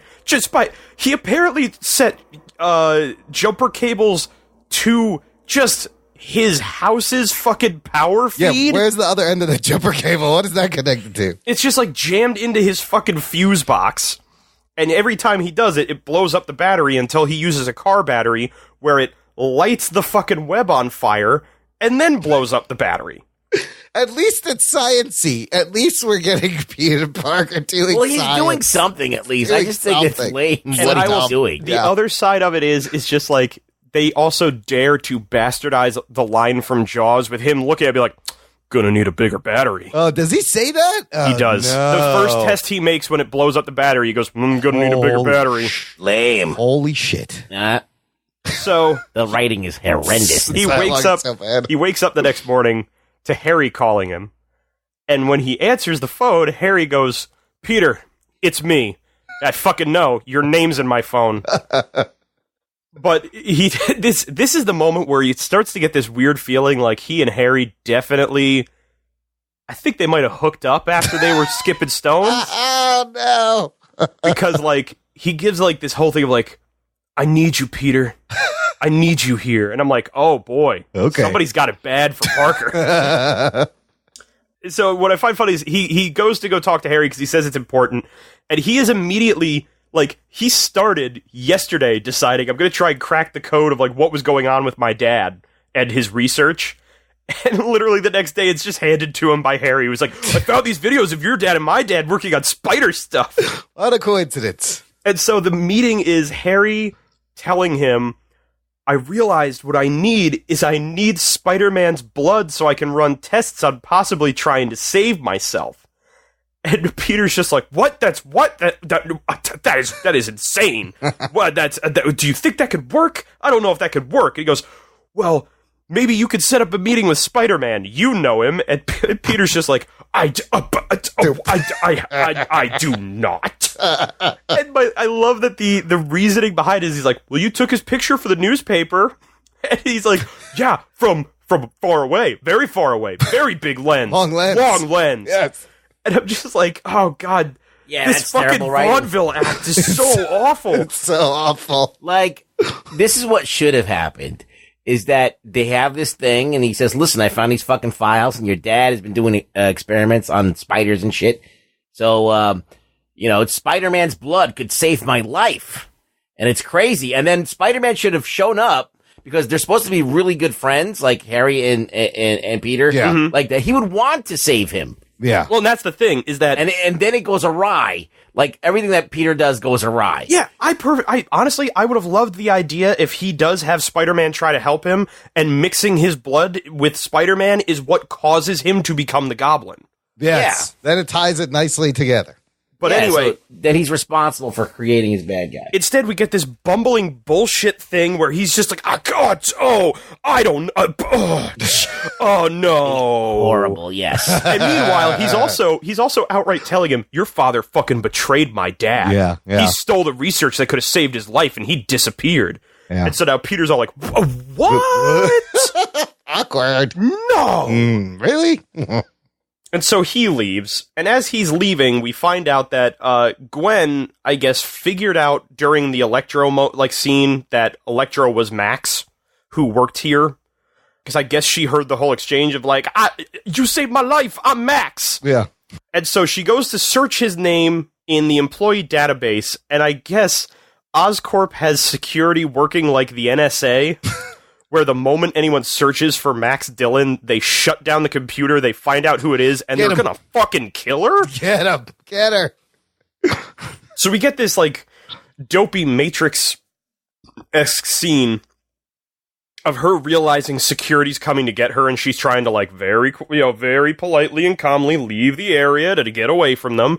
And she almost, now this is what I love, she almost trips over her own feet because she's a woman in a superhero movie and gets caught by Peter, who notices where she is and notices that she might be in trouble.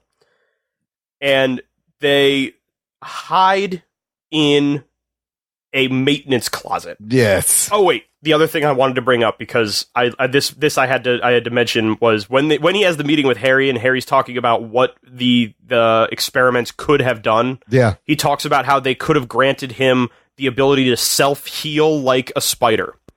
Dear Harry, everybody self-heals. It is a thing the body does. It's just called called healing. Accelerated healing. Yeah. It's a good point. I like to heal myself. So she gets caught by Peter. I also said that during this whole thing, Peter has the worst poker face ever whenever he's asked about Spider-Man in general. They're like, Peter, you ever hear about Spider-Man? What? Huh? What? Huh? Spider? What? Who? Spider who? Spider what? Talking about who? Like at the one point when they're skipping stones, and he's like, yeah, we got these Spider-Men going around. He goes, just the one Spider-Man, only one of them. You're worst. like, dude, stop it. Even anybody who knows you for a day knows you're Spider-Man. But so they're hiding in the closet. Apparently the guys take off. There's some more now the two of them give exposition to each other about stuff we as the audience already know. They gotta get each other caught We just saw the whole thing between both of them. I don't care that the other one doesn't know about this. They don't need to know about it right now. Nothing new is happening here. And then after that, we have a fucking metatextual conversation about how their hiding place is such a cliche. I actually like that he called out that it's a cliched hiding place, because I was like, and then that's he a cliche. sexually assaults her in a closet. Yeah, they had time for a kiss and all this. So this is our hero, by the way. Oh, hey, saw you were in trouble. Thought I'd stuff you in a closet and force myself on you. See you later. So She kind of liked it. Yes, they wrote it so that she liked it. Yes. Because so far, every time he has forced himself into her life, She's been the script fine with says, it. Yes. and Gwen's into it. Yes. He stalks her. She that's what she He's likes. so creepy in this movie. I'm surprised by the end she wasn't calling him daddy. She may have been. So then they come up with this whole, like, Three Stooges act for him to get her away, to get to the elevator. And I will admit, I really liked the physical comedy of this moment. I thought they did well with it. With him splashing the coffee, spinning him around, knocking the other guy into the cart. Then he drops his jacket down, splashes the coffee in the other guy, so on and so forth. And he ties his shoelaces together. Together, takes off. She gets into the elevator where she, runs into Harry Another Osborn. coincidental meeting in this fucking elevator. Looks like the new lovers meeting the ex. And you can tell, like, they have that chemistry, too. Yes. Where she's awkward, and Harry has this whole thing where he's just, like, looking her up and down, like, I don't know what he ever fucking saw in you. And so I don't even remember what they talk about. I don't honestly know if it was important. But that was it. The two of them have met at least once in person. It was the bullshit conversation about, like, I thought you guys broke up. And she's like, it's complicated. He's like, oh, everything with Peter is complicated. Everything with Peter's complicated, Oh my like God. his sexuality. And so they take off, and so this is where we then move on to the Ravencroft Institute, where they are holding Electro. And I'll tell you now, I realized we are an hour and a half into this episode, and we are nowhere near done with this movie. Oh, God.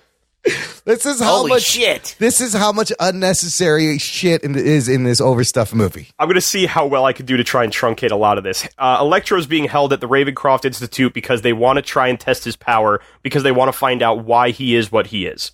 He vows he's going to murder Spider-Man and destroy the world, and this is on tape. This is also where we learn again that his power is dubstep. Also, we meet the stereotypical German scientist straight out of a fucking Joel Schumacher Batman movie. Named Dr. Kafka. Yes, Max. Your powers are very interesting. I was like, what the fuck is going on? Why is this guy in fucking German? Peter goes home, questions May about his father being a traitor and, betraying Oscorp and, you know something and you're not telling me. And I don't know if Aunt May is supposed to be, like, Irish Catholic in this movie. Oh, yeah. But she Irish guilts the shit out of him. She does. She's just like, I slaved and I tried to raise you and I'm working 2 shifts so I could raise money for you to go to college and you're just lusting after a father who was never here for you. And it's like, oh, Jesus. It's fucking heartbreaking. All right, let's stop now. Yes. She's like, you're my son. You're not his son. But then she goes ahead and she tells him the whole story about how people from Oscorp showed up after he disappeared saying that he stole stuff and was trying to sell it. And Peter's like, I don't believe that. But I guess he believes it. And we then move on to Spider-Man stopping by to visit Harry to tell him, I won't give you my blood because I don't know what it will do. And Harry has a tantrum because Harry is dying. And no one cares. Yep. You don't think they could have just, like, tested the bloods in a container to see what would happen, and then, then you're like, this is not a good idea. You got the scientist dude there. Yeah, you can figure this out. No, he's just like, it's his best friend, supposedly. Yes, because the next note that I have is when he's talking to Gwen about it. He's like, I want to save him because he's my best pal. I'm like, since when?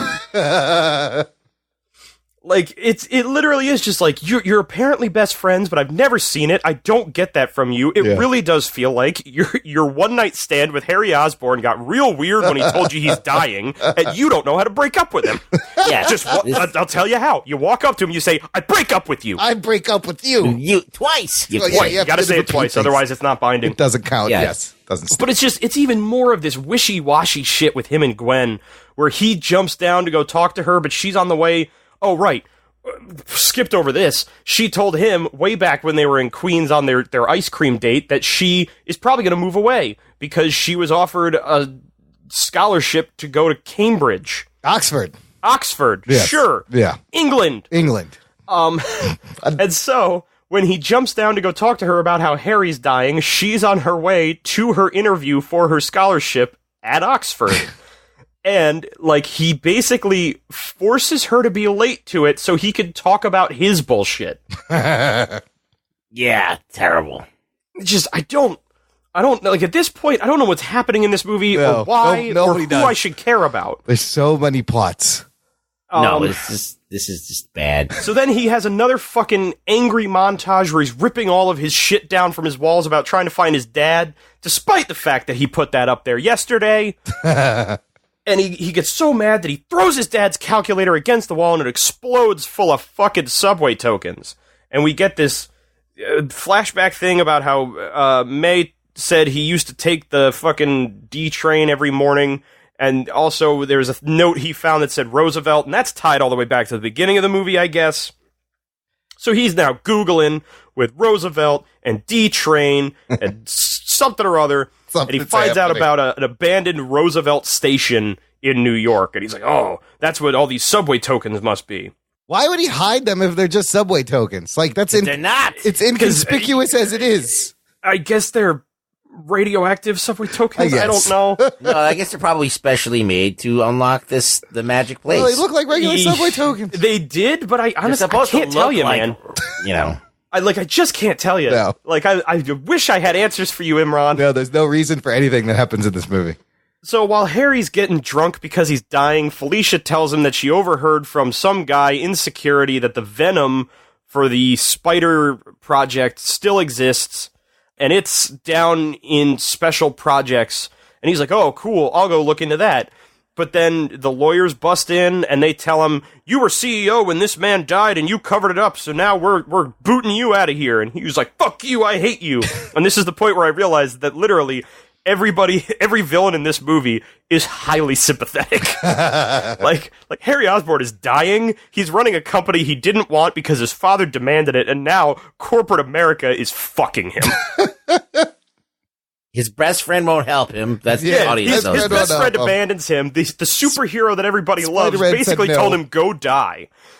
And now he's being stripped of the only thing he has, and I'm pretty sure Felicia fucked him over. Because while she's watching it, she has this look on her face where you're like, is she sad, or did she plan this? She set it up, yeah. He decides he's going to try and get some sort of revenge, while Peter sneaks off to this subway platform that he had to get by armed guards to get to. Were they armed? I thought it was just like workers. Oh, it looked like they might have had guns, but I probably just made it up because that was interesting. It's more interesting than this. And so he gets there, and we get yet another bait and switch moment where he uses the subway token on the random turnstile that's facing a wall, thinking it's going to open a door. But no, it reveals a secret train car that comes up out of the fucking ground. Yes. That is the most ridiculous thing I've ever seen. Like, why would you... Just there's a door. Open a door. That makes more sense. You walk into a secret door. There's a lab under there. Okay. Why does a subway train have to come out of the ground like some magical place? Yeah, and how much trouble it would take to fucking put this together when it could have been way more simple. Built this? I don't know. Yes. How did he excavate? It makes no fucking sense. Literally, it's like the same kind of problem you have with the Batcave. Yeah. Bruce didn't do this shit himself. Yeah. And he sure as shit didn't let people leave knowing about this, which means Richard Parker murdered a bunch of contractors. He must have, because somebody who worked on this job would know about the secret train in the D station. So Peter gets on the secret train. It's his dad's weird secret train lab where we find the message that he had left where he's basically saying, Osborn wanted to turn my research about spider-human hybrids into a biological weapon that he could sell to a foreign government. I was not okay with that, so I'm destroying most of the research. I'm stealing what I can, and I am running off with it, but I have to abandon my son. And the funny thing is, this research will never work properly again because it's my DNA that I mixed with the spiders, and only someone of my bloodline could make it work. Oh, God. Okay. Dear Richard Parker, if you are leaving a video message that says, I am disappearing so no one can use my research because they need my blood, and then openly admit that you left your son, who has your DNA, out of this, you have just put your son in danger again because he's in the open and you're not. And I'll tell you right now, Ben and May ain't gonna stop a fucking army coming down on them to steal that little boy. There's so many things wrong. How dare you do this to us? First of all, this whole fucking plot line completely unnecessary. Shouldn't have even been in the movie. Doesn't need to happen. No, it absolutely. We don't need his powers to be entirely granted to him from his fucking DNA. Yes, it's the reverse of what Spider-Man stands for. You take away the specialness that anyone could have been Spider-Man. Because his whole concept is this could have happened to anybody. Fucking apparently not. Yes. Right. And you're telling me Richard Parker recorded this video on the off chance someone would throw the calculator, find the tokens, put together that it's this Roosevelt D train, and figure out how to get this thing up. Who was this message for? Yes, who's he trying to talk to? Who's going to find this? That I don't get either. What the fuck? It's just a clusterfuck Just lazy, of garbage. it's lazy writing. Oh, it's so lazy. So then after he gets out of the trade station, all like, I guess, weighed down with exposition, he sees he has a voicemail from Gwen Stacy, who again starts her phone call with, Peter, it's me. Bitch, I know. And this is her leaving him a voicemail saying, I'm sorry, but I have to leave to go to Oxford. I figured it was better to do it this way than in person because blah, blah, blah, blah, blah. Goodbye. So he says, fuck that noise. Who gets a scholarship and then immediately has to fly out of the country? You just got this scholarship and now they were like, okay, you gotta go now. There was like some super secret great summer course that she just couldn't pass up. Oh, the summer course, I see. So, fuck y'all, I'm out of here in July. Meanwhile, Harry Osborn, because he learned about Ravencroft and Electro in his sneaking through the secret projects bin special projects at folder. Oscorp before he got booted from the company, goes to Ravencroft, says, "It's me, I'm Harry Osborn, I own this place, let me in." And they do, because apparently no one had a phone to tell people Harry Osborn's not allowed on any of our properties. Yeah, they have that program that destroys any evidence, no problem, but they don't get the word out. No one can just, put out a mass email that says, BT dubs, Harry Osborn, no go. I think human resources went home for the day. That's what happened. Oh, good. It might have been another Friday. Yeah, we'll email it on Monday. Inconsistent there. Yeah. But, so he gets there, but it's weird because, he gets there and he gets far enough to the gate before there seems to be any issue with letting him in. Yeah. And then he James Bonds his way in by stealing the fucking stun baton off of one of them and knocking the 2 guards out. Yeah, I don't really feel like he could kick anybody's ass. This fucking Dane DeHaan, you're telling me Dane DeHaan took down a grown adult? No. No. Not even with a fucking taser. Did not happen. Not even with nunchucks. He would have gone for it, and the guy behind him would have grabbed him and gone, "What are you doing?" Yes, just grab him by the hand. So he breaks into Ravencroft. He somehow just is able to walk into the Electro room, brings him up out of his ice bath or whatever. Yeah, whatever that is. Yeah. They apparently are just leaving him in water because I guess that stops his powers? That's his kryptonite. Sure. And he strikes up a deal with Electro where he's just like, "Look, here's the thing. You hate Spider-Man. I hate Spider-Man. Let's team up to hate Spider-Man and kill him." And he's like, "Okay." He goes, "But we also need to stick it to Oscorp because they fucked both of us." He's like, "Uh-huh." Okay. Like, "Great. Let's do that." We're on the same page. And so he frees Electro. They murder Dr. Kafka and a bunch of guards, and they escape from Ravencroft. And this is where we find out about his magically constantly on underwear.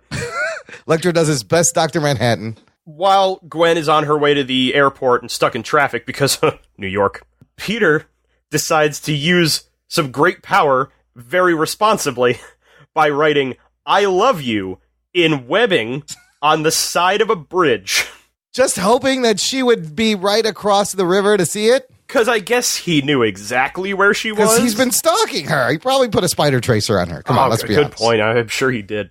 He vandalizes the bridge, yes. So they have their funny little moment of her going, "Stop the cab" in dead stop traffic, and him going, "Lady, we're not going anywhere." New York.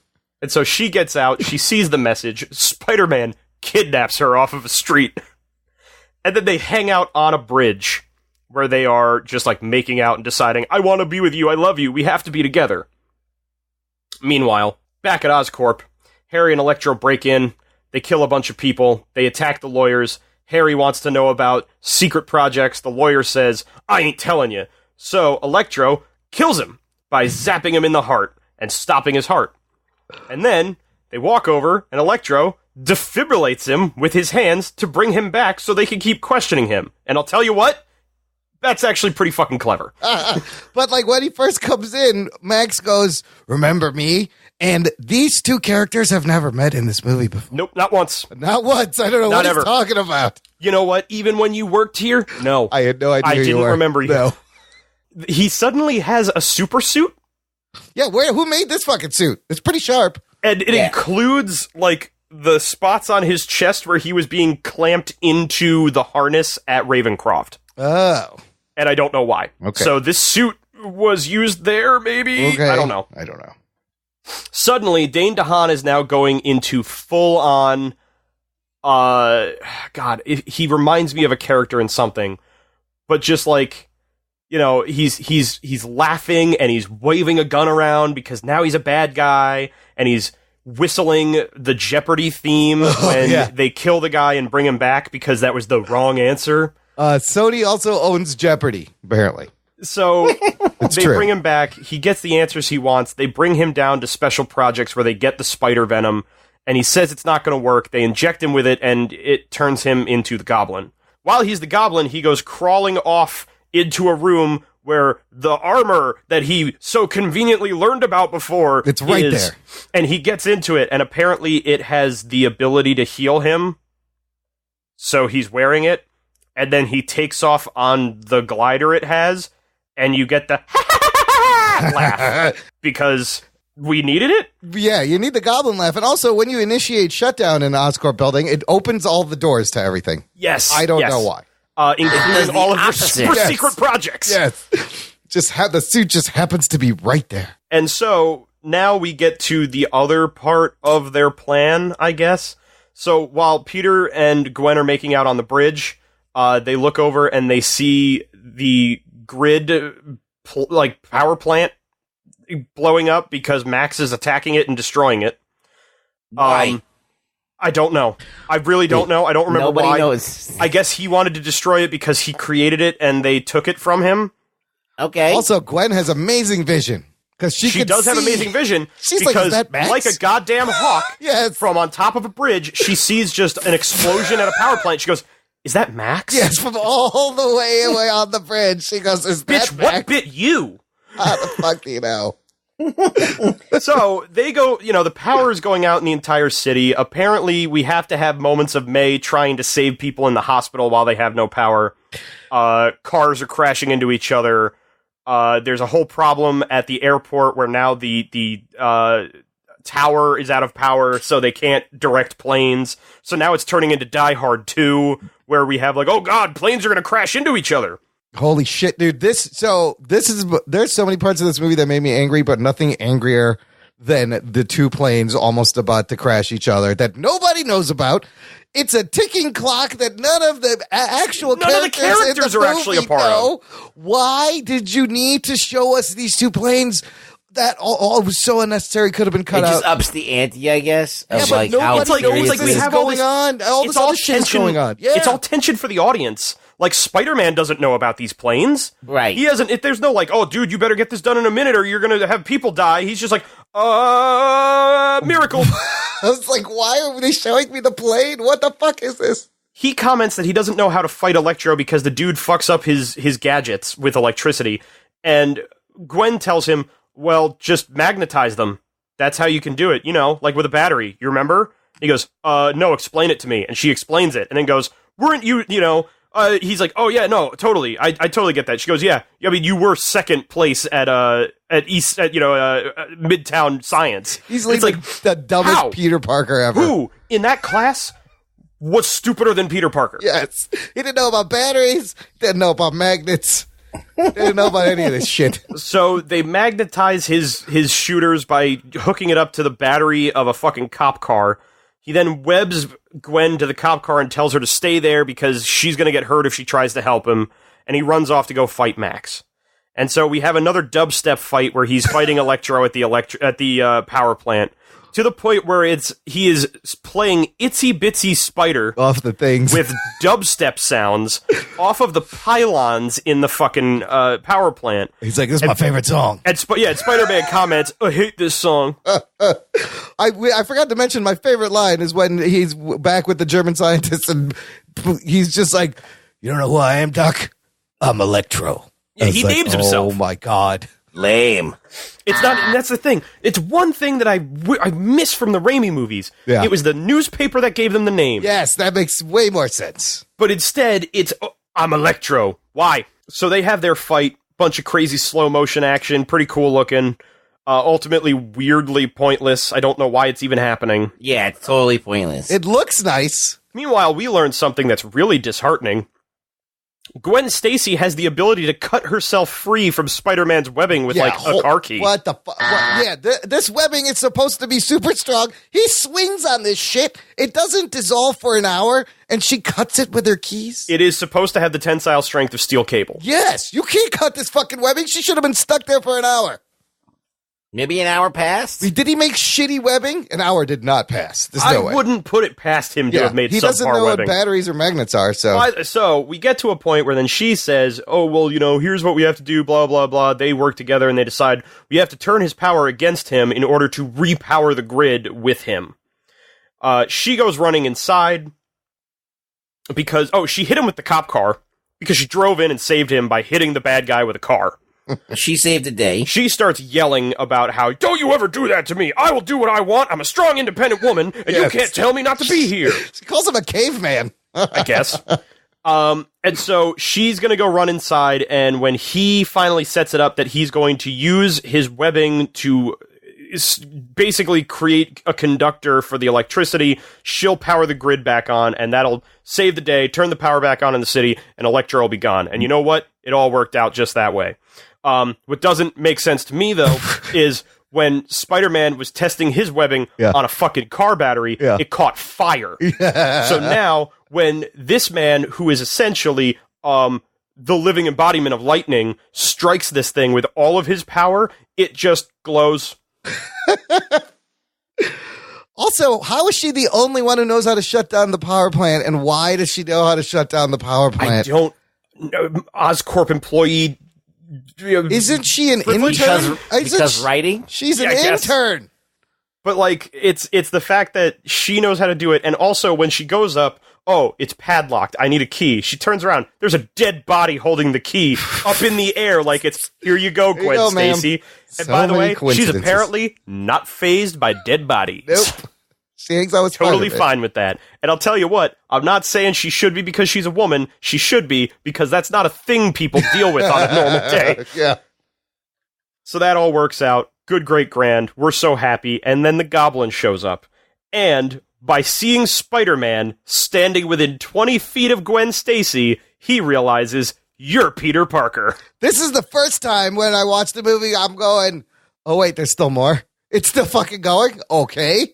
So, real quick, he steals Gwen, flies up to the top of a clock tower, drops her into it. He and Peter are fighting. She's dangling from web in the clock tower. Oh man, what's gonna happen? She falls. He knocks out the Goblin. He goes to save her, gets her with the web. She smacks her head into the fucking ground. Gwen Stacy is dead. So, first of all, why is there a fucking clock tower in the middle of this electric plant? I don't know. That doesn't make any sense. Second thing, God, if there was another universe where Sam Raimi used Gwen Stacy in his movie and did this exact scene off the Brooklyn Bridge in that movie, I would have been Geek Boner so happy. But they pulled a Dark Knight on this whole Death of Gwen Stacy and burned it and fucked it up. And it's perfect comic accurate. She's wearing like the lab coat. And it nails that, but it's in the wrong movie. It's the wrong thing. The few notes that I have about it, the fact that he's able to stop her from falling by stopping the gears of the clock tower with his foot. Dude, are you made of vibranium? Fuck. I understand that you're strong, but like spiders can still be crushed, dude.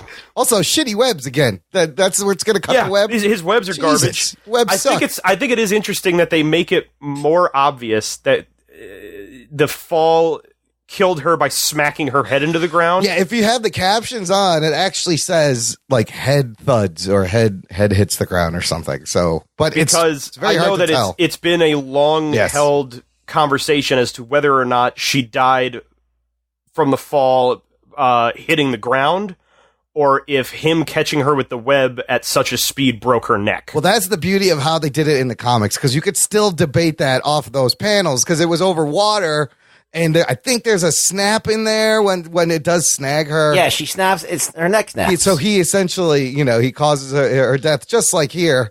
But I do love the slow motion web, like reaching out to kind of grab her. Well, this was one of those moments where you're like, oh, they built this whole scene for the 3D release. Yes, just for that. And she dies, and we are now 2 hours into this movie, and Andrew Garfield starts acting. Oh my God, he's got a better cry face than Tobey Maguire, and this is actually pretty good, well done, sincere, And I got to tell you guys, we almost made it all the way through a non-MCU Spider-Man movie without a funeral. Oh, no. But damn it, we got one in there. Have a funeral right away. How much time has passed? So we get ourselves at the funeral of Gwen Stacy, and then Peter lives in that cemetery through like 4 seasons. It's like snowing, and then it's fall. It was like it's summer, and then it's fall, and then it's snowing, and now I think it's spring, and they say 5 months have later. passed. Yes, what the fuck is going on with time in New York City here? It's like, damn, dude, global warming's weird. Yeah, global warming's really accelerated in 2014. And so here again, I'm like, the movie, this is a nice ending point right here. I would have been happy. 5 months have passed. Spider-Man has not been seen or heard from. It's very obvious that May understands and realizes that Peter is Spider-Man, because she's like sitting there filling a box with shit that Ben owned. watching the news where it's like, it's been 5 months without Spider-Man and we don't know why. And, Peter's watching it all sullen, and she's like, people seem to miss him, like looking at him. Like, I'm sure he'll be back. Pause. It's just like, yeah, we get it, May. You know he's Spider-Man. He's really sad right now. And then they had the whole moment where she's doing her whole thing about like, oh, I'm packing his stuff away, and the more this box is full, the lighter I feel. Great, May. Thanks for the metaphors. I'm going to go upstairs and feel bad about myself. We then get the scene where a shadowy man walks into Ravencroft Institute and finds Harry Osborn, who's looking pretty good. And essentially just sets up the whole idea about how Harry wants to create the Sinister Six. Says everything that they need is special projects, and that they have posted bail to get Alexei out of prison. Remember him from 5 hours ago? And they are going to gift him something. And so he is gifted the Rhino tank suit that he is walking around downtown Manhattan in, just blowing up cop cars after robbing a bodega. But you got the Easter eggs of the octopus legs and the vulture wing in the background. Yeah, it's got the Otto Octavius forearms. It's got the vulture wings. When he was in the room to begin with earlier on, I think one of the rooms had the symbiote like in a jar or something. Oh shit, there was a symbiote in there too? Yeah.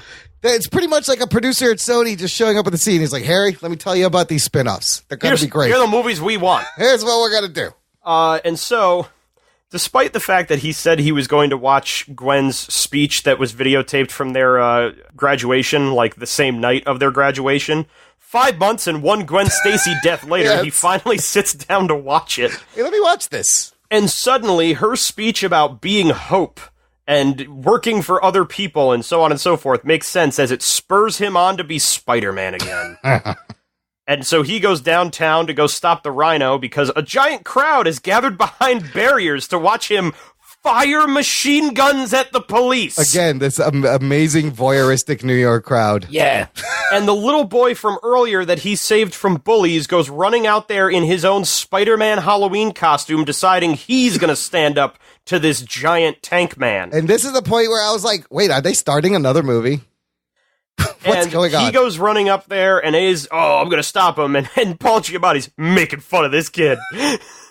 And so then Spider-Man shows up and he goes, hey man, maybe I'll take over for you. You're the bravest kid I know. Bump it. All right, go talk to your mom. She had a heart attack. So the kid runs off and he starts talking shit to Rhino, and it's taking fucking 10 minutes. Dude, the whole time they could have just shot him. Rhino is just standing there watching all of this. And so finally he goes running down to go start a fight with Rhino. Rhino fires a bunch of missiles at him. He picks up a manhole cover with his webs, swings it around to knock the missiles out of the way, where there's a crowd nearby. It's just deflecting into the crowd of people. And then he goes to go hit Rhino with the fucking manhole cover, and boom, cut to black, this movie's over. Cut to black, fuck you, movie. Holy shit, dude. How long have you been talking? 2 hours. It's 2 hours. You did it almost real time, and I knew this was going to be long because that end shot, shit. You're like, this looks so cool. I wonder what... Oh, okay. And it's over. Wow. Well done, Delhauer. Look, after that, we need to take a break. We're going to take some promos. I think we have to come back for a second episode to do analysis. We need to rehydrate. We will get to what the fuck happens. It's pretty clear right after this. After these messages, we'll be right back. And welcome to the Pittsburgh Nerd Podcast. I'm Sean. And I'm Ian. Hey, Ian. Yeah. Did you know you could find us on the Danger Entertainment Network? Danger Entertainment. That's right. Sounds dangerous. It is. It's a tad bit dangerous. You'd be shocked to find that out. There's a bunch of great podcasts you can find there. Our friends from the History of Bad Ideas podcast, Who the What Now, Besotted Geek. No, they retired. That's right. They retired. But there are a bunch of other great podcasts you can find there, along with us. We're the Pittsburgh Nerd Podcast, and we do pop culture and chili cheese dogs and whatever else floats our fancy. Yeah. Check us out. For sure. We're on most podcatchers, so give us a look. Peace. Hey, it's Brian. And it's Tony.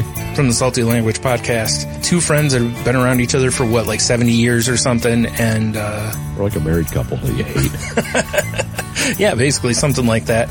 We talk about, just weird news, stuff that happens in our life, pop culture, really anything. We just have a nice conversation and make up stuff along the way. You can find us at saltylanguage.com. For sure. And I'm sure you'll be fine. Well, also, you can find us on dangerentertainment.net. Danger! Watch your back! Danger! Entertainment.net, in case you missed it the first time.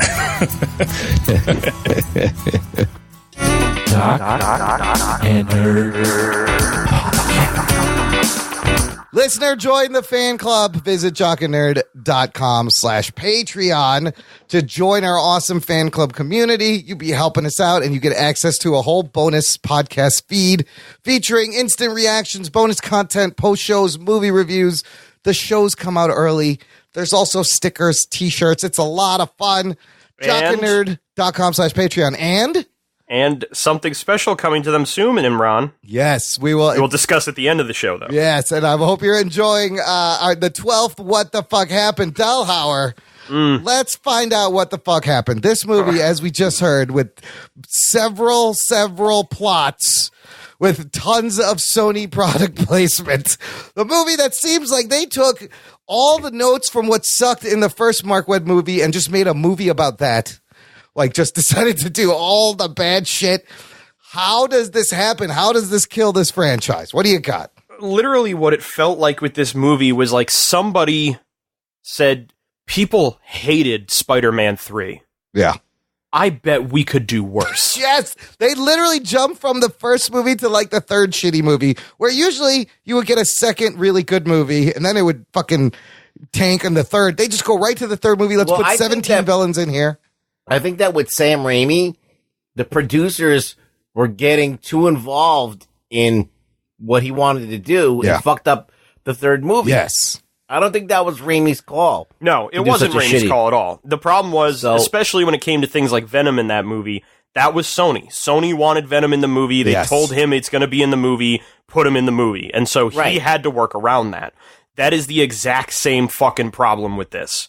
This movie was a movie created by suits and producers to build a world that they could try and compete with the MCU with. Yep, and this is largely a reaction to Avengers that had come out 2 years earlier, and the MCU in general. And Sony has had a hard-on for Venom for so long that they finally get a almost $1 billion fucking Venom movie somehow. Well, Venom has fans. Yes. And look at the movie; it made money, even though it was a piece of shit. Yeah. So they were right. Yeah, I said when it came out, Venom would have been a great movie if it had come out 10 years before it did. Yes. I mean, they had so much potential, though, to build an awesome shared universe with Spider-Man characters, but we're in a unique position where we've seen personal emails from the producers that really give you evidence to what the fuck was going on, and Sony just continues to just fuck things up.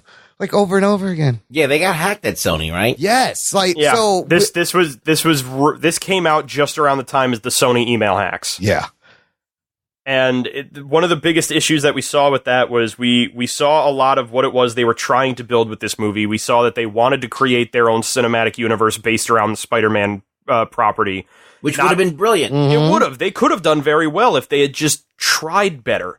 They have all of these great characters they can use. They have all these great storylines that they can pull from. But the problem was they felt that they had to compete with the high-end action of the Avengers immediately. Yeah. They had to set up not only 2 sequels that they were planning on trying to make, but at least 4 spin-offs. Yep. Away from all of that is the fact that for some reason they felt like they needed to use a villain we hadn't seen before with Electro, as well as introduce the Rhino because we're going to use him in the Sinister Six thing down the road, and bring back the fucking Green Goblin, and decide we're going to do Harry Osborn Green Goblin again because we need him to lead it to get to the Gwen death. And because we need to kill off Gwen Stacy because, well, that happened in the comics. It has to happen here. It's the same reason as to why their relationship made no sense to me throughout this whole thing. Yeah.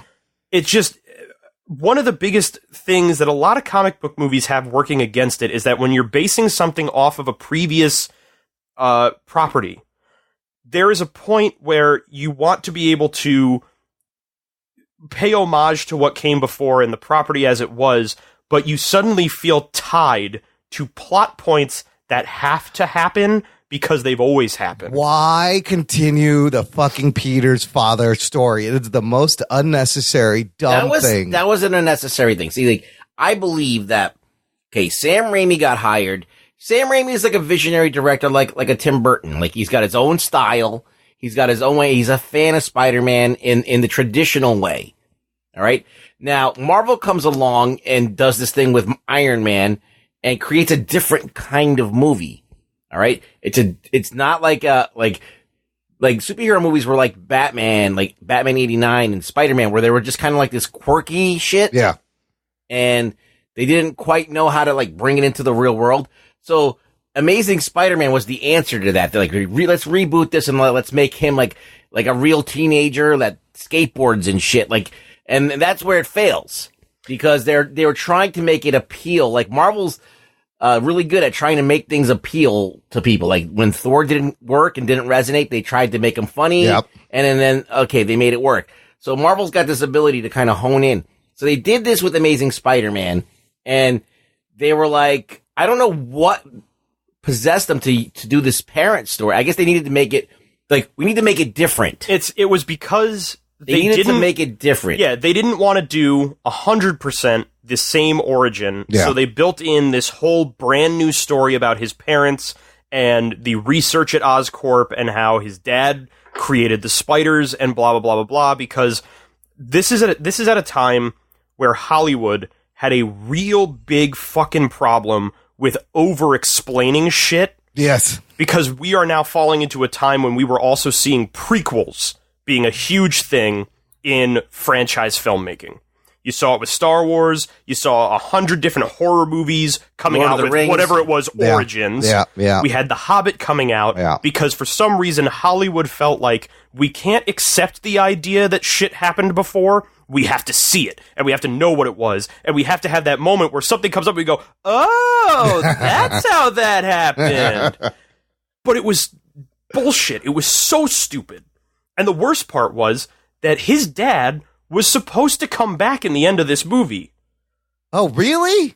There's an alternate ending you can see on YouTube. Go and watch it if you would like, everybody. There's an editor's cut, a lot of extra stuff, yeah. In which, after he has his whole living at Gwen's grave for like a year montage, he's standing there in the winter and his dad approaches him in the graveyard. Oh, shit. And they have a whole conversation where it starts off with basically Peter, again, crying his eyes out, being like, why did you leave? Why did you leave me? And then they have this whole conversation where basically his dad talks about, I had to leave because I thought I was destined to do amazing things with my research, and I realize now I wasn't. That's you. You're the one who's destined to be amazing. And he's like, oh, I guess I should be Spider-Man again. And then that's how they then go to him watching the video and becoming Spider-Man again. But like, wow. It's one of these things where like it's horrible. It's so a bad. decently acted scene. Yeah. But like it makes no sense. It takes all of his agency away. Yes. It makes it that he's not choosing to be Spider-Man. Well, it yet again, his father is putting him in a position where he becomes Spider-Man. You want to talk about agency? Think about everything in this movie. None of it is done by Peter's choice. Everybody just does things. He is just like a passenger in this movie. Things are happening around him. Yeah. Nothing actually changes him. The one choice he could have made that would have like made sense was him breaking up with Gwen to protect her. Yes. But they took that away from him. It was her choice to break up. And you know, in the comics, they did have a thing where they revealed his parents where they were like spies or something, but I didn't like it in the comics. It was a small thing. It was dumb and that nobody cares about the parents. It's pointless. Just let it go. Well, I like the fact that there is a heroic, dutiful legacy from family. his father, yes. Which is fine, but I think the problem I have with the idea, especially in this movie, of his dad being the major reason as to why he is what he is and he does what he does, is it is spitting in the face of fucking Ben Parker. Yeah. Yeah. The idea of Ben dying and trying to instill in him the idea of do good for good's sake. Yeah. And then, like, he's still just a douche for 2 movies. Yeah. And it's because his dad shows up and goes, I'm not dead, but I'm not going to be in your life. Keep being Spider-Man. You're doing a good job. Yeah, they fucked up the Uncle Ben thing too. In this series, it's like they had, as I said, I hate when they have everything that they need to make a great movie and then they fuck it up. Like, they have the budget, they have good actors, they have everything, but people who know how to direct the material know how to write the material. I blame the writers. The tagline of this movie was "His greatest battle begins." Which battle were they referring to? I think the one with Gwen Stacy and Gravity. And Gravity, yes. Who is the his even referring to? Like, what are you talking about? Even away from all that, it feels like every writer on this movie wrote a different movie. And then they just fucking Frankensteined it together. Well, yeah, the editing is a mess. The producers said, okay, great, just make sure we set it up for a sequel and a bunch of spin-offs, and they said, yeah, okay.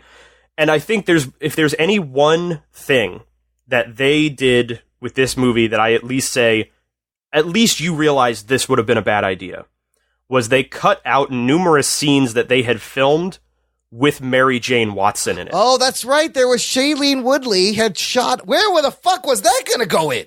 So apparently it was going to be a lot of scenes of her and I guess her family moving in next to him and May.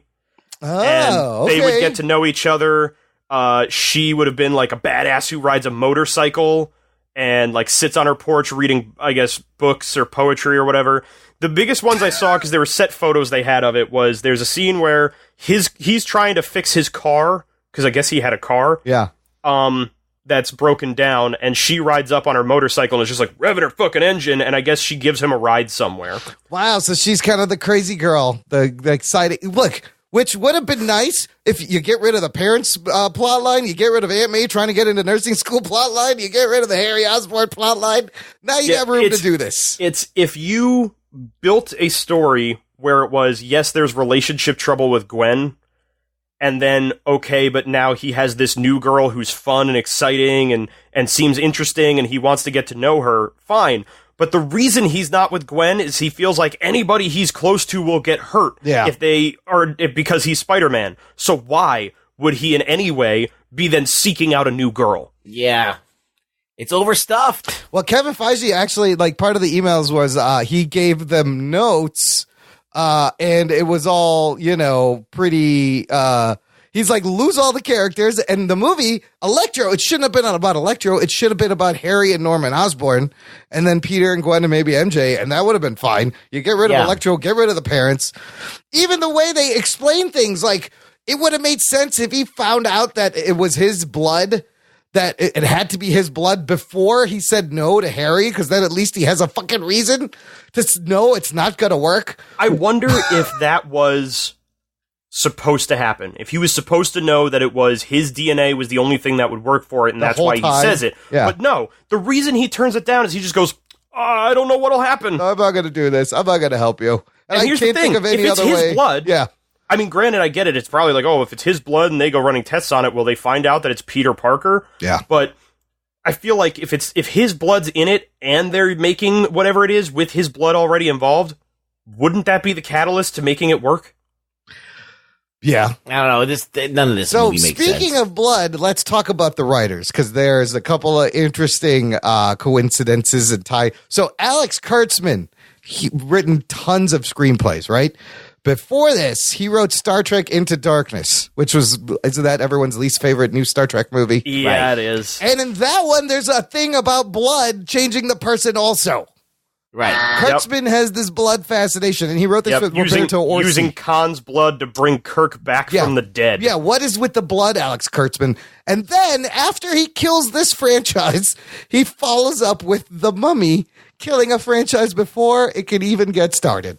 Oh, no. Yeah. Oh, he crashed the plane on the runway. Ruggs, he is also writing on Star Trek Picard. Oh, that's a shot to the gut right there. Listen, he's written good things and bad things. Now, the team of Kurtzman, Orsi, and Pinkner, they also wrote the Transformers 1 and 3, Mission Impossible 3, Cowboys and Aliens. That sucks. And Pinkner wrote on Venom.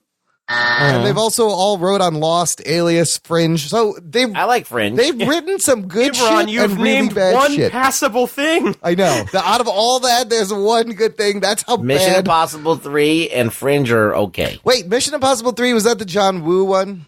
No, that was 2. Oh. 3 was Abrams. 3 was Yeah. 3 was the good one. Okay. Yeah. But I don't know. The track record it's like the 80-20, really. If you look at all, if you look at all of it, it's not a good ratio. No, this is David S. Goyer levels of bad. Yes. Wow. Yeah, that's a pretty good and statement. that's what it comes down to. Is it's the fucking atrocious dialogue, the writing, the stuffing of everything. It's great. Like when I watch Amazing Spider-Man 1, I'm like, if you just cut a bunch of scenes out of this movie, it's not so bad. Yeah. Yeah. Yeah. Like if you It's just just cut overstuffed. Yes. Yeah, if you just cut the parent stuff out and you cut the skateboarding scene out and maybe something with Flash Thompson where he like dunks a basketball. Yeah, the whole bit with him being in the school gym, cut it out and you're good. Yeah, and then the movie's not so bad. You're like, okay, it's kind of Spider-Man. And the action's good. This movie, like, you have to cut like everything out of the movie It's made of for it to be good. unnecessary scenes. There's yes, the movie it's is made the of writing unnecessary scenes. and whoever assembled this picture, the whole team just failed on an epic level. But the effects were good, and you really can't blame the actors. They're doing the best they can. Maybe a little bit. Maybe a little bit. Jamie Foxx. Maybe not all of them. Maybe not all of them. But they got here's an dialogue. interesting tidbit for you, though, Imran. Yeah. Did either of you guys see this in theaters? I did. I of course. I don't think I did actually because Did you stay for the after credits? Yes, this is great. There was a post-credit scene. There is a post-credit scene, but it's not for this movie. Nope. It was a teaser for X-Men Days of Future Past. Yes, that's not confusing at all. The reason that this happened Yes, I was remember the this. first movie that Mark Webb ever directed was 500 Days of Summer Yes. with Joseph Gordon-Levitt. Yeah. He directed it for Fox Searchlight. And when he made that movie, they signed him to a deal to make, I think, like 2 other movies for them. Right. He then immediately, like 2 years later, made Spider-Man for Sony. That did very well, and Sony wanted to make a sequel. And Fox said, I don't think so. We've got him on contract. Yep. And Sony and Fox made a deal that Webb could go back and direct Spider-Man 2 if Sony agreed to promote the new X-Men movie in either before or after it for free. Making a confusing movie even more confusing. Because I may have seen this in the theaters because I remember watching that and I remember thinking for a second, is Spider-Man in the next fucking X-Men movie? And What's that was going the on? problem. Yes. Everyone thought because we're teasing X-Men, we're now going to suddenly have Sony and Fox working together to create a Spider-Man X-Men crossover. Remember they announced the Silver Sable movie and a Black Cat movie and a Sinister Six movie? All of these. Nothing. They had to cancel all that shit. Yeah. And it happened so quickly. 2014, 2015, that, the leaks come out, and by 2016, you got fucking Tom Holland in Civil War. Like, boom, 2 years later. Well, that was the other side of it, was that the leaks came out, and the leaks showed that Sony and Marvel were already talking about trying to get Spider-Man into the MCU. So then the question became, are we going to suddenly see Andrew Garfield in the MCU? And for a second, it was going to be Andrew Garfield. And then I guess Sony wasn't okay with whatever the deal Marvel wanted was, so that died. And I think this was also part of the time when Garfield was like, I don't think I want to be in like that big of a contract, and he just fucking dropped. It was like, I'm done. I'm not Spider-Man Because anymore. think about it from Garfield's point of view. This movie tanks, and there's a possibility that you might get signed on for like a 5-picture contract. And you're already like, you look as old as you do. No. Yeah. And it's funny is that after he left this, I think every movie he has done afterwards has been like a super art house indie flick. Yeah, he's like, I'm done with this fucking special effects shit. So really, we do have Mark Webb in this horrible movie kind of to thank us to getting to Tom Holland. And now a very likable But it does suck Spider-Man. because the fact that they've had to tread on this Uncle Ben thing twice and they burnt Gwen Stacy twice. And, all of these things, the Goblin they burnt twice. All of these things been burned, and so they can't use it. Oh, which is why we have what we have. You didn't, and now we're never going to get a good version of it. It's why for Homecoming, I had to laugh when they were like, "Oh yeah, the main love interest is going to be Liz Allen," and I was like, "Oh man, you guys are fucking digging." Yeah, we already burned Mary Jane and Betty Pratt, and even though they're in That's there, why they had to do a completely different Mary Jane. Like they've burnt all this stuff. Yeah. And this is all because producers can't get out of the way of the people who should be making the films. And they don't know what they're doing. They don't seem to learn their lesson. Anybody but Marvel. Marvel just seems to get it and understand how to tweak things and get it to be really hugely popular. I think that Kevin Feige is a really like crazy mastermind. Yes, he fucking knows how to manipulate those fucks. Yeah, because you've heard him go out with Ike Perlmutter. And how he ended up, with the Inhumans fucking panned out. And how he fucked over Agents of S.H.I.E.L.D. And how he's just like fucking doing his shit and he's protecting his job and protecting what he's doing. And he's doing a good job at it. So he's really good at fucking getting the high ground and just kind of like protecting the movies and getting them to be what he wants. Yep. And it's great for us because he is like a geek. He loves these. He know that he wants to do it justice. And man, they made fucking $5 billion. It's not an easy thing to do. It's not. The balance is very hard. All right, Delhauer, thank you so much for putting yourself through that. I can't believe this was the first time you saw it. I apologize, but thank you. You're welcome. Your sanity is very important. I've seen it twice or 3 times. Yeah, I think I've maybe seen it 3 times now. Those are like too many times. And now it clearly is absolutely 100% in my eyes. This is the worst Spider-Man movie out of all. Agreed. Without, absolutely. Yeah. Three at least. The first time I saw it, I hated it. Yeah. I was very mad about things that they did. Yeah. In subsequent times of rewatching it, I have fun in basking at just how campy bad it is. Yeah. With this one, I feel like if I go back to it again, I will just get violent about it. This movie made me mad because it got so fucking Schumacher cartoony. I'm like, wow, I didn't realize. I wouldn't even give it that. I feel like Raimi was able to hit that Schumacher cartoony camp. Yeah, it's different. This has a weird proto-Deadpool, I see, like self-referential humor to it in the way that they make him into a cartoon character. Yes. But only him. Yes, nobody else around him. Yes. Look, Garfield is a good Spider-Man. I don't like him as Peter Parker. At least Peter Parker was just really poorly written. Wrong. Yes, I like Dickie Spider-Man. Yeah, I like Dickie Spider-Man. That's what's like. As I said, when he puts on the suit, he's got this bravado. Yes. That he becomes a dick. He becomes the dick that everyone's been to him his whole life. He does that the best out of the 3. I think part of the problem I had with it was that I could accept the idea that when he has the mask on, he's a bit more cocky because he's wearing a persona. Yeah, But they even made Peter Parker a douchebag. Yes. So like, there's no disconnect. It's just now he's got a suit on. And that's why it doesn't work because Peter Parker has to be earnest and not a dick. Yeah. Spider-Man can be a dick and be like really like biting with his wit and be like pantsing people and stuff. But you need to see that the difference. You need to see that dynamic. You got to be like, oh shit, look at this kid gets all confidence when he's in the suit. That's amazing. But he's a dick the whole time, no matter what. Peter Parker should walk up, accept his diploma, wave to the crowd, maybe stumble a little bit before he goes back to his seat. And then later on, when Spider-Man is showing up in a crowd, then he like dips over a woman and kisses her. Yes. And is like, hey, how's it going, guys? And you're like, there, disconnect, different person. This is what would happen to Peter Parker in that graduation scene. He would get there just in time. He'd show up and they would either forget to read his name or he gets the diploma and it's not in there. Or, like, he just can't catch a break. Like, that's Peter Parker. Or, like, he gets the diploma, he goes to, like, wave to the crowd, like, yeah, we did it, and, like, gets fucking water ballooned. Yeah, somebody throws a balloon at his face because they hate him because he's a nerd. Yes, that's what should happen. Yeah. But it doesn't. And he takes the balloon even though he can sense it coming.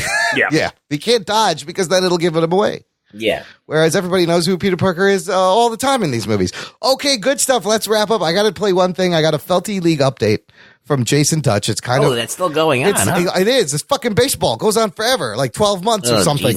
It's time sensitive, so listener, if you're in our fabulous Felty League, here is what's going on. Here's the National Felty League update. What's up, geeks and puppets? Sorry. Coming in hot. How are you? Oh. Yeah, that's good to hear. Oh, it's live. So I guess you're interested in a Nerd League Fantasy Baseball update. Sure. Haven't had one for July yet. Spit it. Is that true, Rug Boy? Absolutely. Absolutely. Hope you're answering, because this is a recorded fucking message. So real quick update here for July. Standings at the moment. Cleveland Steamers at 11-4, leading the Dark Side division. Myself and Gerald Glassford from Pop Culture Cosmos in second place, and Braden and Miller, you guys are pretty fucked. Over in the Thanos division, the Zack Attack, led by Zach Morris of Bayside High, is leading at 13-2. I'm playing him this week, and he's kicking my balls, I think, if I recall correctly. Jess Rivera 9-6, and then we got a little bit of a clusterfuck between Felix Fiddlesticks Winterbottom. I like to call him Felix. Calls him Felix. At 7-8, the backdoor sliders taking in the backdoor Chaz, and Lisa Morrison at 6-9. Though Lisa Morrison winning big this week, so looking like there's going to be a really, really tight competition here for that last spot. Go Lisa Morrison. Good luck to everybody, and we will see you soon. Later. Talking nerd. He fooled me. He was talking to you. He can't hear you. I was like, this real? Thank you, My Jasen God, Dutch. There's so much dead air in that. Talking to Voice from the Underground is his podcast. Check it out. And if you liked What the Fuck Happened, I will have in the show notes links to all 11 previous What the Fuck Happens. Delhauer, we've done a dozen. Congratulations.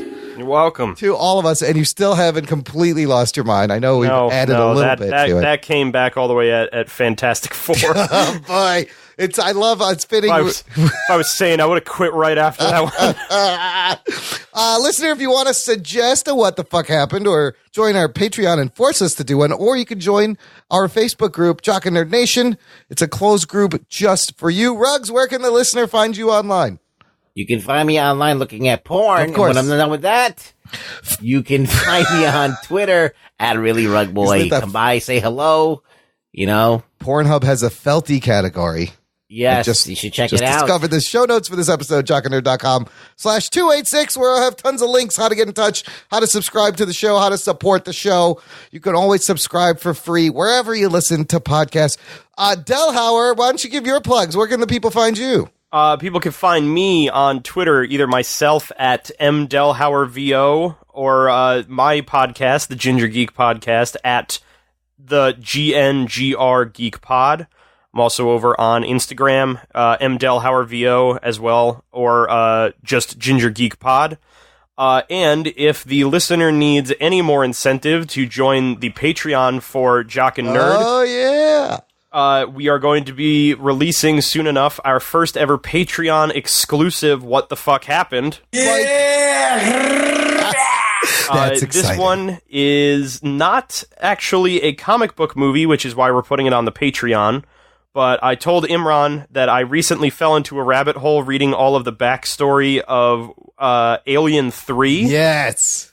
And I need to talk about the ridiculousness that is both this movie and every version this movie could have been. I can't wait. And oh my God, that sounds great. Yeah, we definitely have to have Anthony on that one. We're big Alien fans, and yeah, it's a great genre movie, but I remember hearing about all this shit with David Fincher, and I'm dying to find out what the fuck happened. That's on the Patreon, jockandnerd.com/Patreon. Also, the Ginger Geek Pod, Delhauer's podcast, is very good. Please subscribe. It's Rug Boy approved. Rug Boy approved. Absolutely. So you can vouch. We're going to vouch for it. You won't be sorry.